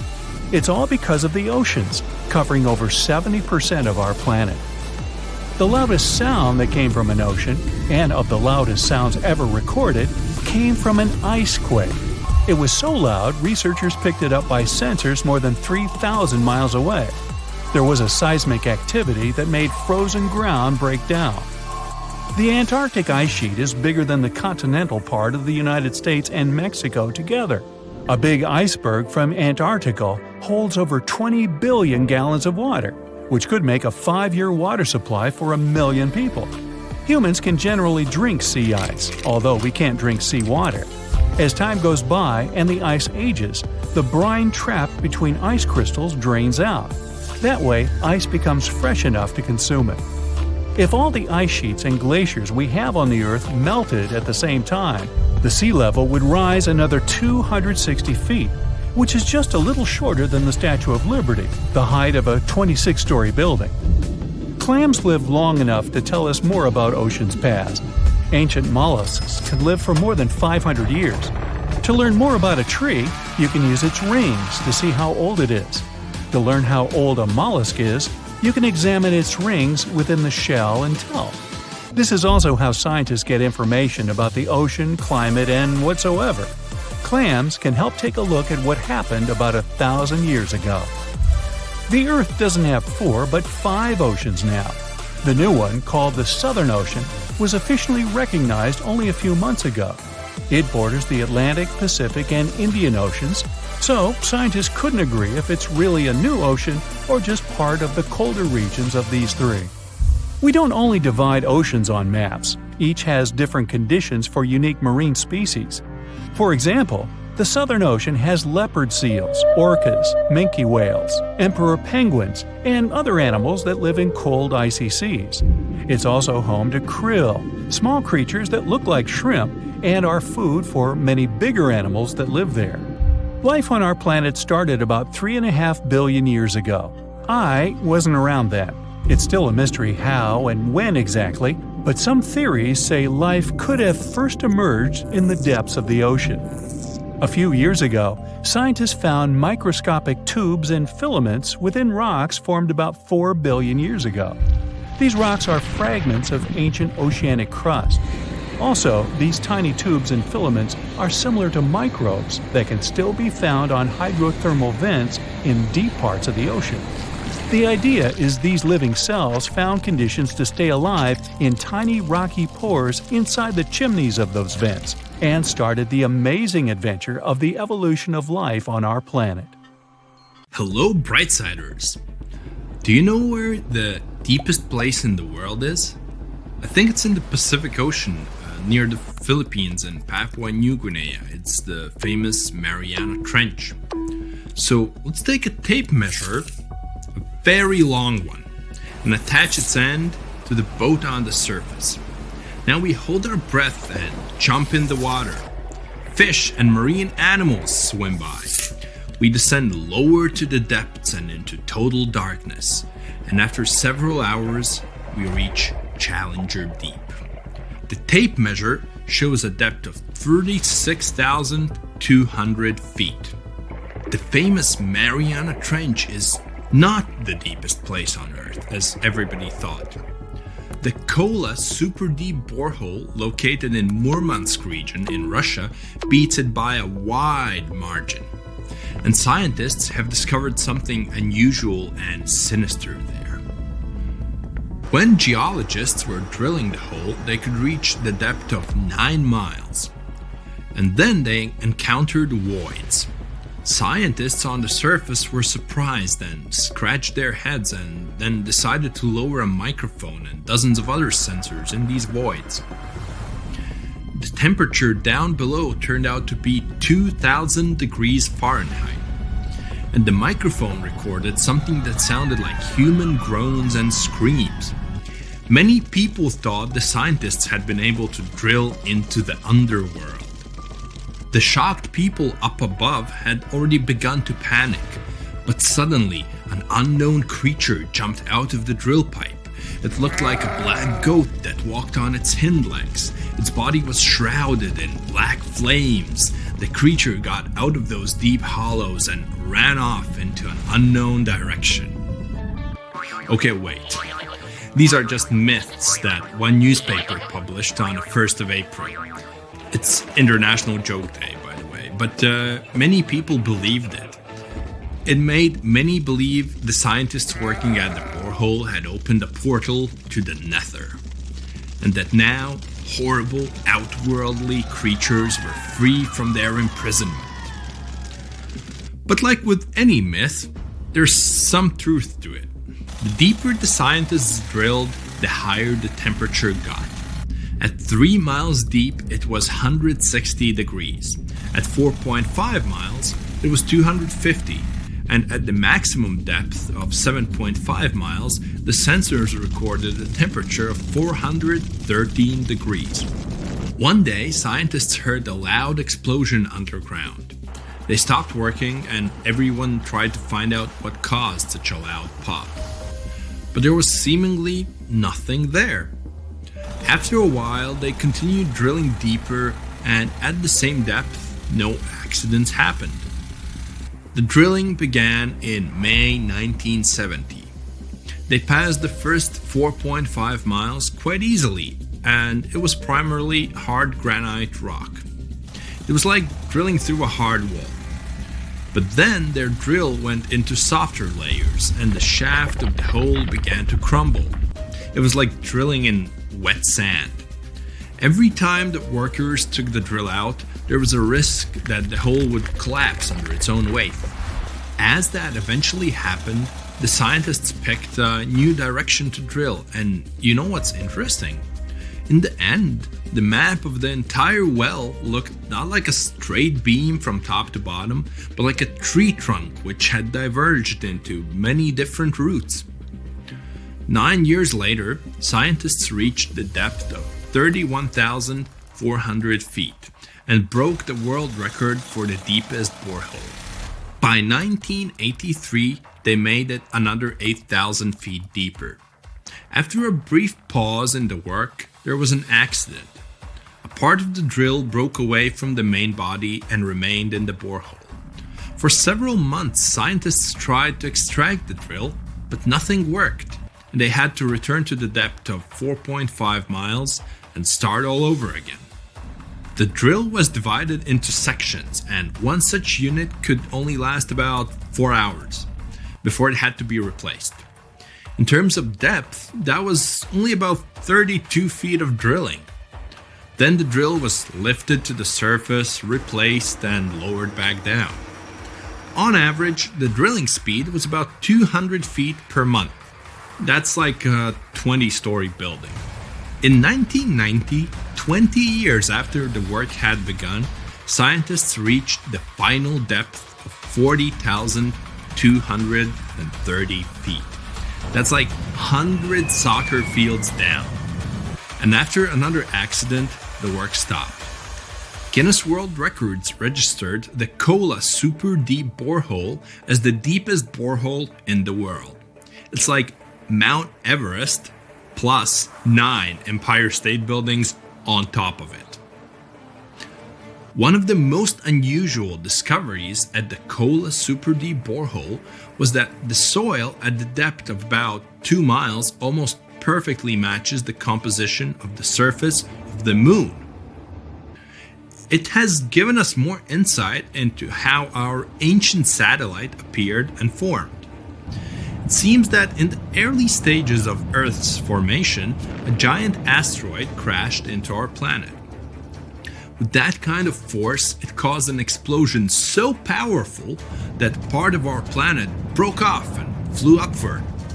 This chunk of Earth remained in our planet's orbit, cooled, and later formed into the moon we know today. Another surprise for the workers was the presence of gold. There was about 2.5 ounces of gold for every ton of soil lifted. The deeper the scientists went, the older the rocks were. In layers of rock about 2.8 billion years old, they found fossilized remains of living organisms. It made the world of science bubble with excitement, as it meant that life on our planet appeared 1.5 billion years earlier than first thought. In the early 1990s, they shut down the drilling project. Gradually, the buildings around the borehole and the drilling equipment were lost. Today, a lot of tourists visit the place. It's because of those same myths about creatures from the underworld. Yes, there's a hole 7.5 miles deep under that rusty lid. But the scientists working there never reached their goal. They wanted to drill into the Earth's mantle, but to do that, they would have had to dig down to a depth of about 44 miles. At 200 feet per month, it would have taken as long as 80 years. That's assuming no accidents happened. But the deeper it goes, the more interesting it gets. A few years ago, they found a massive amount of water deep underground. Somewhere up to 370 miles down, there's a substantial ocean billions of years old, and the amount of water there is several times greater than in all the oceans, seas, and rivers combined on the surface of Earth. The water there is at a scorching 2,800 degrees Fahrenheit. But because it's under a tremendous pressure, it doesn't evaporate. It's encased in a crystalline structure of minerals. This ocean was formed in the early stages of our planet's development, when there was only hot lava and debris of space bodies around. But the most exciting thing you can find by drilling is living organisms. They've been there in isolation for billions of years, and they can give us clues as to how life came into being in the first place. Scientists in Antarctica have created a similar borehole. An entire lake half the size of Lake Ontario was discovered under the thick ice. The amount of water in this lake is only 3.5 times less than in the Lake Baikal, the largest lake on Earth by volume. The ice that hides this lake is at least 20,000 years old, and the water beneath it has been isolated from the outside world for about 15 million years. While drilling, scientists lifted a chunk of ice from deep down below and found an unknown bacterium on it. Its genetic code was only 86% similar to known living organisms. That means that we've never seen bacteria like this before, or it had come from outer space. But that's just a theory. We know that these bacteria can live in unusual conditions and at water temperatures below freezing. The composition of underground lake water is also different from what we're used to. There's a lot more oxygen and carbon dioxide in it. Add to these conditions complete isolation, and we get living organisms that have developed and evolved in a completely different way. Do you understand what it means? The study of deep organisms may give us a clue as to whether life could exist beneath the ice on other planets or their moons. For example, Saturn's moon, Enceladus, has ice 24 miles thick. There may be an ocean underneath, which is heated by thermal springs. That's all for today. And guys, remember, let's become smarter every day together with Brightside. Well, hey there! We dive back in time and into the oceans over 500 million years ago, just, because we can. Whoa! Watch out! It's not megalodon or giant sea reptiles you need to look out for here. It's a bizarre, unearthly-looking creature called Anomalocaris. The name means unlike any other shrimp, and I think you'll agree, it looks like a nightmarish cross between a shrimp and a modern-day centipede. 2 tentacles protruding from its face, each lined with razor-sharp teeth. Oh yeah, and this thing was about the size of your leg. With a wave-like movement of the flaps on each side of its body, it was graceful for a terrifying creature. It was also more advanced than any other life on this planet at the time. Especially those huge eyes. You have only one lens in each of yours. This giant shrimp had 16,000. That's 4 times more than a common housefly. And you know how good their vision is. Good enough to dodge that swatter every time. All this allowed Annie to become one of the first animals on this planet to feed on others. Yep, here it is. Earth's first hunter. Its favorite meal? Trilobites. Hey, try a bite. Those are the ancient ancestors of crabs. Some of their fossils have marks on them in the same shape as the monster shrimp's mouthparts. Terrors of the past like this got to be so giant thanks to more oxygen in the atmosphere. A perfect example of this, Meganeuropsis. Imagine a dragonfly. Now make it as big as a cat, and with a wingspan longer than your arm. Megan, the monster-sized dragonfly, could easily grab other insects or even small animals, and she ruled the air with quick movements. Back then, there were still no large birds or other airborne enemies for this behemoth bug, so it was safe and free to grow as large as this planet would allow. Piranhas of the past were also jumbo-sized. Mega piranha was about 3 times the size of the river terrors we have today. Its bite force was about the same as a tiger's, and those striped kitties bite down 2 times harder than lions. That means it probably not only dined on other fish and any land creatures that, got too close to the water, but it could also easily crunch down on large turtles and other unlucky shelled creatures. And fun fact, modern-day piranhas bark like dogs when they're about to enter a confrontation. It actually sounds more like a frog's ribbit. But makes you wonder, what did this mega-sized ancient cousin sound like? A bear roaring? How about giant sea scorpions the size of your bed? Go back about 460 million years and you'd see them swimming under you. And watch out for that tail. Scientists still don't know if these creatures could use it to inject venom like your standard land scorpion, but something tells me I wouldn't want that thing anywhere near me. Then there's this guy, Therizinosaurus. Terry looks sort of like a goose with long arms. Oh, and did I mention this goose dino is about 2 stories tall and longer than a bus? Yow! Its arms make the T-Rexes look even more bite-sized, each 8 feet long, almost triple the length of T-Rexes. And on the end, razor-sharp claws the size of your whole arm. Now, don't worry about those lengthy claws too much, though. Terry probably used them to cut through giant termite nests. So this huge reptilian goose was more interested in eating bugs and plants. Another mega monster for you, Megatherium. The giant ground sloth could look a giraffe straight in the eye and weighed as much as a hippo. It moved mainly on its hind legs and used its massive tail as support. He had huge paws with colossal knife-sized claws. The sloth could use them to defend itself from enemies and to bend tree branches in search of food. But the biggest danger to the giant ground sloth wasn't dinosaurs or saber-toothed tigers. It was our own species. Yep, humans showed up just in time to meet this fellow and to, eat him up. Titanoboa was a terrifying 50-foot snake, as long as the great megalodon itself.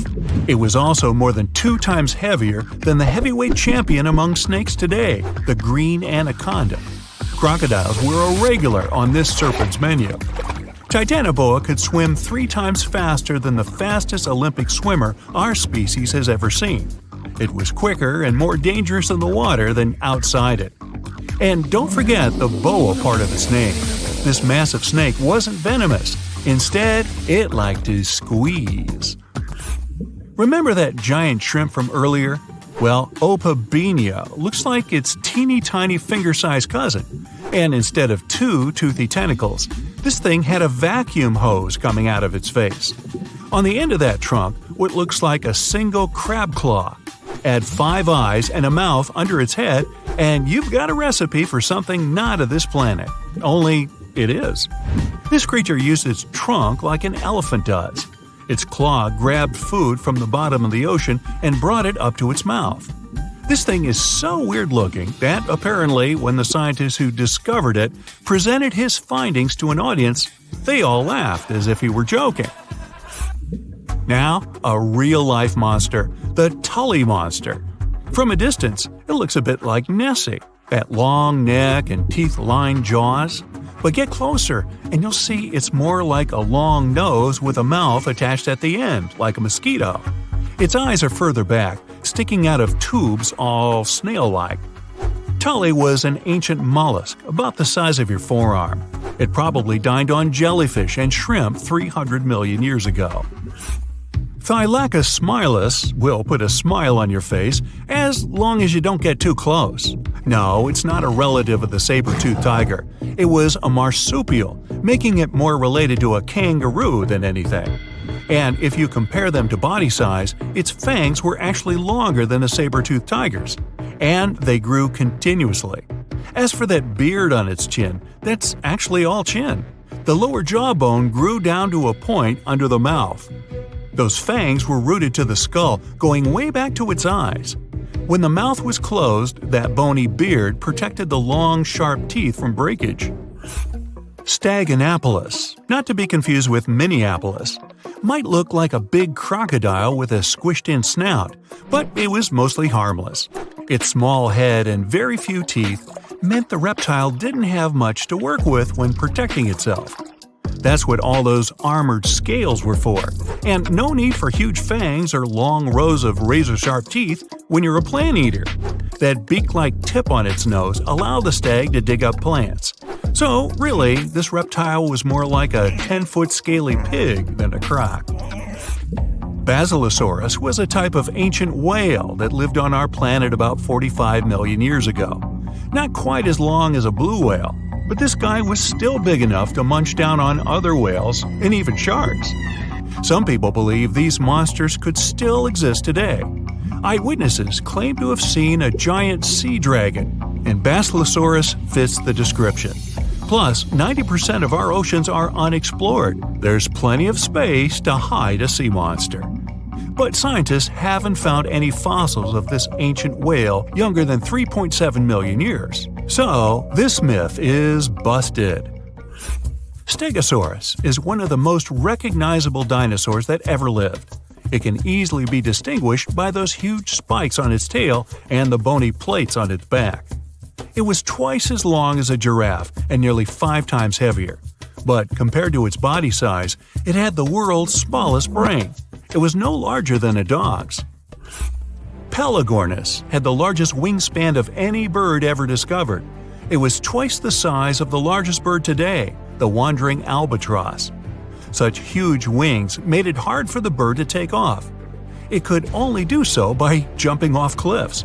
And when it finally spread its wings, this giant could only go about 40 miles per hour. The fastest bird today can reach speeds 5 times that. On a sunny day, a man was diving in shallow waters near South Africa. At one point, he saw something that didn't catch his eye at first. A pile of shells that looked as if it had been put together. Maybe by some other diver, he must have told himself. But out of all these shells came the most unusual of creatures, an octopus. The gorgeous underwater animal looked straight at the man before swimming away. Impressed by his new acquaintance, the diver started visiting the octopus every day. He watched it use shells and seaweed to protect itself and learned how it hunted and cared for its eggs. All these encounters became the basis for a now famous documentary. In the movie, the diver wanted to study the relationship between a wild octopus and its observer. Initially, the octopus was a bit too shy to let the man get close. But over time, it began to trust him and even explored his body. At one point, the octopus even rested on the diver's chest. The man soon began to look at the underwater creature as his octopus friend. Sure, the documentary did make it look like a true friendship, but that was most likely because of all the close-ups and eerie music. But you can't really know what the octopus is thinking. Maybe what looks like tenderness is just curiosity or confusion. Maybe an apparent hug is really just a defense mechanism. Some people may love octopuses, but can they really be friends with a human? Until they learn to talk, I guess we'll never know. That doesn't make an octopus less of an interesting creature, though. Apart from those quirky sets of tentacles, obviously, octopuses have another characteristic that sets them apart from other sea creatures. A recent study that involved studying the footage of octopuses living underwater shows that they sometimes develop this unusual behavior. They seem to throw things at each other on purpose. It can be anything from dirt from the bottom of the sea to shells or rocks. Octopuses are known to be solitary creatures, so when something or someone, like an underwater camera person, gets too close to them, they might lash out.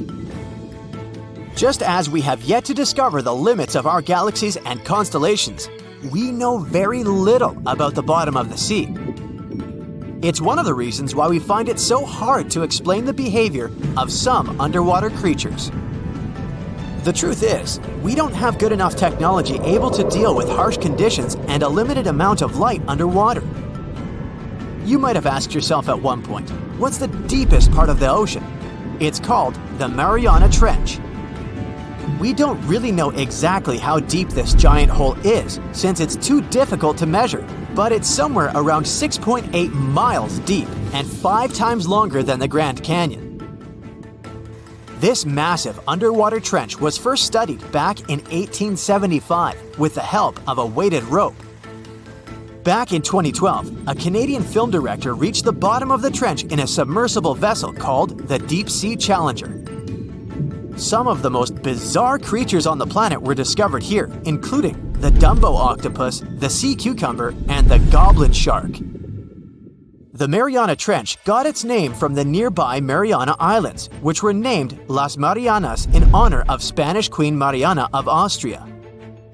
The Mariana Trench might be the deepest part of the ocean that we know of. But one other mysterious phenomenon that's interesting for researchers is called phantom bottoms. In the late 1940s, when the sonar became standard equipment, ships and submarines noticed unexpected signals coming from the ocean. Those signals came from areas where no seafloor was supposed to exist. What's even more mysterious is that this fake seafloor appeared to move. One researcher at Scripps University found out that these phantom bottoms showing on maps were indeed alive. They were made out of a layer of jellyfish, shrimps, and other deep-sea creatures. The reason why they move is that they rise to the surface at night to feed. To top it all off, even the way these creatures move is kinda calculated. They don't just move randomly, but seem to gather together by species. We used to believe underwater animals behave this way only to avoid being caught by predators. It's a mystery to scientists why they group in the same way to form a fake seabed. Our curiosity about the deep waters doesn't stop at the seafloor. If you went on a vacation to the beach when you were young, you probably remember the fun of digging in the sand. As the hole got deeper, you may have asked yourself, could I dig all the way to the other side of the Earth? None of us have ever found out. Our parents took us home when it got dark and chilly. Scientists are more reasonable when it comes to this subject. For starters, they know the best place to start digging would be underwater, since those regions are already deeper than what we can find on land. They also do not have the ambition to drill a tunnel through Earth. It's not even possible. That's mostly because of the extreme heat and pressure inside our planet. Even if we could technically dig a tunnel, it would not be safe to travel through it. However, reaching the mantle and retrieving a sample would be a huge scientific achievement, similar to landing on the moon. What we live on is called Earth's crust. Underneath it, there are other layers called the mantle, outer core, and inner core. Researchers have been trying to drill into Earth's mantle since the 1960s, but they haven't succeeded. Some failed due to technical issues, and others were unlucky and chose the wrong places to drill. Our planet's mantle is made of molten rock. Wouldn't that be dangerous if we ever reached it? Scientists say we have nothing to worry about, though. If and when the drillers eventually pierce through the crust underwater, hot molten rock won't pop up the hole and spill onto the seafloor like it would during a volcanic eruption. Mantle rocks aren't solid, sure, but they move slowly, at the same speed as your fingernails grow. Another of those famous deep-sea mysteries is that of the 1997 bloop. You heard that right. I'm talking about a weird sound that seemed to come from deep under the waves.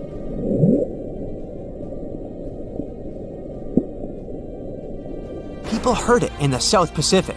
No one had ever recounted a sound like that before.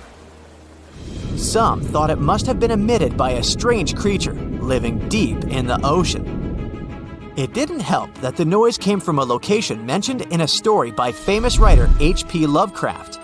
In his story, it was a creature called Cthulhu that lived there. In the novel, the author described it as a large, human-like monster with tentacles on its face and wings on its back. For many years, people tried to figure out where the noise came from. It wasn't until 2005 that they concluded it was from icebergs breaking off of glaciers. Some people still don't believe that this explanation truly makes sense and are searching for a different reason for the bloop. If creatures living outside of our planet ever decided to come to visit, you wouldn't expect them to go straight to the bottom of the sea, right? Well, some people claim there's a sort of spaceship on the ocean floor, discovered in 2011. It's basically an oval-shaped object located on the bottom of the Baltic Sea.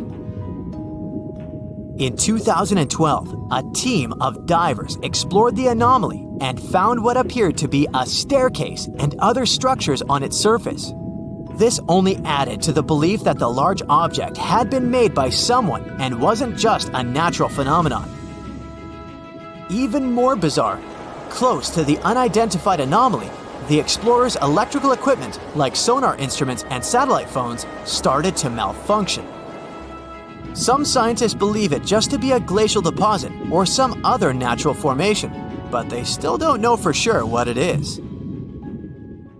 The Loch Ness Monster is actually not from Scotland. Turns out, this real-life creature lived in the freezing waters of Antarctica about 70 million years ago.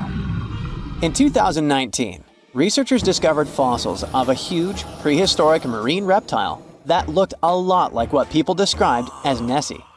This beast was terrifying, measuring up to 36 feet long with a massive giraffe-like neck. It also weighed around 15 tons, which is about the size of 3 elephants. Next up on our list of huge animals is a penguin. I know penguins aren't exactly what you'd call big, but scientists have just found what they think might be the biggest penguin ever. The Kumimamu fordici. It's believed that these giant birds were hanging around New Zealand about 55 million years ago, and they were huge, weighing over 330 pounds. That's about 5 times the size of the emperor penguins, which are considered the largest penguins alive today. Now, let's move on from massive creatures to something much smaller. Meet B. manfredschmidti, a great ape that lived around 12 million years ago in what is now Germany. This creature is very special, as it's the tiniest great ape ever discovered. And when I say tiny, I really mean it. These ancient animals only weighed about 22 pounds. They were basically no bigger than a super chunky cat. If you think small creatures aren't scary, wait until you meet the electric blue tarantula. This newly discovered species from Thailand's mangroves has an almost otherworldly electric blue color. Its vibrant hue doesn't come from pigment, it is actually caused by the unique structure of its hair, which reflects blue light, making it look like an extraterrestrial being. We're going even further now, diving into the freezing pitch-black depths. At around 2,000 feet deep in the Andaman Sea, scientists found a new species of ghost shark, which they named Chimera supape. Their appearance is straight out of a horror movie. They have sleek, pale bodies, frills that look like feathers, and large, creepy eyes. These ghost sharks aren't actually sharks, but they are related, having diverged from their cousins about 400 million years ago. The good news is they're not too scary since they're only a bit bigger than a shoebox. Just when you think we can't find stranger creatures, we come across this ancient amphibian from Brazil. Scientifically known as K. rosei. This newly discovered giant crocodile-like creature lived during the Triassic period, over 240 million years ago. At nearly 10 feet long, it had a powerful jaw, resembling the modern-day alligator. This beast was definitely a survivor since it adapted to the most severe conditions ever seen on the planet. Last year, scientists were tracking the dense Amazon rainforest at night when they found some quirky orange spiders that looked like they were wearing black boots. The team soon discovered it was a new type of giant crab spider. And no, they don't look like crabs at all. They only got their name because, while perched on plants, these spiders spread their legs out to the sides, just like crabs. Do you know that some new species are named after celebrities? Hollywood icon Harrison Ford now has his very own snake, for example. Discovered in Peru, T. Harrison Fordy honors the actor famous for his role as Indiana Jones, an archaeologist with a notorious fear of snakes. Unlike the film's menacing serpents, this new snake species is quite modest in size, measuring about 16 inches long. We also have the Rampholion princei, a small new species of pygmy chameleon from Tanzania that was named after US rapper and poet Prince Iya. He received this honor because of his work raising awareness about global environmental issues. Another celebrity namesake is DiCaprio's snail-eating snake, which hangs out in the shrubs of Panama's forests. This S. irmelindi caprioi is about 15 inches long and spends its nights on palm fronds looking for snails and slugs. Its round eyes look like glowing coals that can be a bit scary, but overall, the creature is super chill. Even when it feels threatened, it doesn't bite. It just coils up around its head and gives off a really bad smell. Now something a bit more sinister. Meet Venomous tomhardii. Does that name ring a bell? Exactly. This new species of spider was named after Tom Hardy's portrayal of the infamous Marvel character Venom. And all because the black spots on the spider's abdomen reminded researchers of the famous anti-hero. Most spiders of this species were found in Australia at night, sitting in their elaborate webs in forested areas near the coast. When disturbed, these creepy crawlers often hide in silk-lined hollows in tree branches. We've also got something for the Lord of the Rings fans. In the vast and warm waters of the Amazon River, scientists have just discovered a new species of pacu. This fish is a relative of the terrifying piranha, with a plant-based diet and human-like teeth. It was named Myloplus sauron. because of a bold vertical black mark on its side, which reminded researchers of the fiery eye symbol of the villain Sauron from Tolkien's epic saga. Wait, is that a tanned capybara or a wild dog? Well, actually, it's neither. This is a newly discovered dwarf deer. This tiny creature, about the size of a basset hound, scurries through the forests of Peru. The combo of large eyes, stocky body, and short legs makes this animal simply adorable. This cute little deer is the complete opposite of what we've got coming up next. This bizarre-looking creature is what we believe the beast of 5 teeth might have looked like. Its fossils, found in Chilean Patagonia, showed that it lived during the age of dinosaurs, about 72 million years ago. This finding is just another piece of evidence that mammals had been roaming around that part of South America much earlier than we thought. Moving from the forests of South America to the deserts of Australia, we come across a sand dragon lizard, known scientifically as Tenephorus tayacalpa. With its sandy color and long, lean body, this lizard looks like it could star in a Dune movie. Discovered last year, this sand dragon lizard blends in perfectly with the hot sands of the Great Victoria Desert in southern Australia. For over 10 years, a large-eyed creature managed to hide from scientists who ventured into the mountains of southwestern China. But not this time. In 2023, the group finally managed to take photos of 7 frogs that didn't match any known species. They're now known as Leishan odorous frogs, a species that grows to be about 2 inches long and has small bumps all over their grass-green bodies. Off the coast of Chile, we have recently found a seamount nearly 4 times as high as the Burj Khalifa. Underwater mountains are usually home to beautiful life forms, like sponge gardens and ancient corals.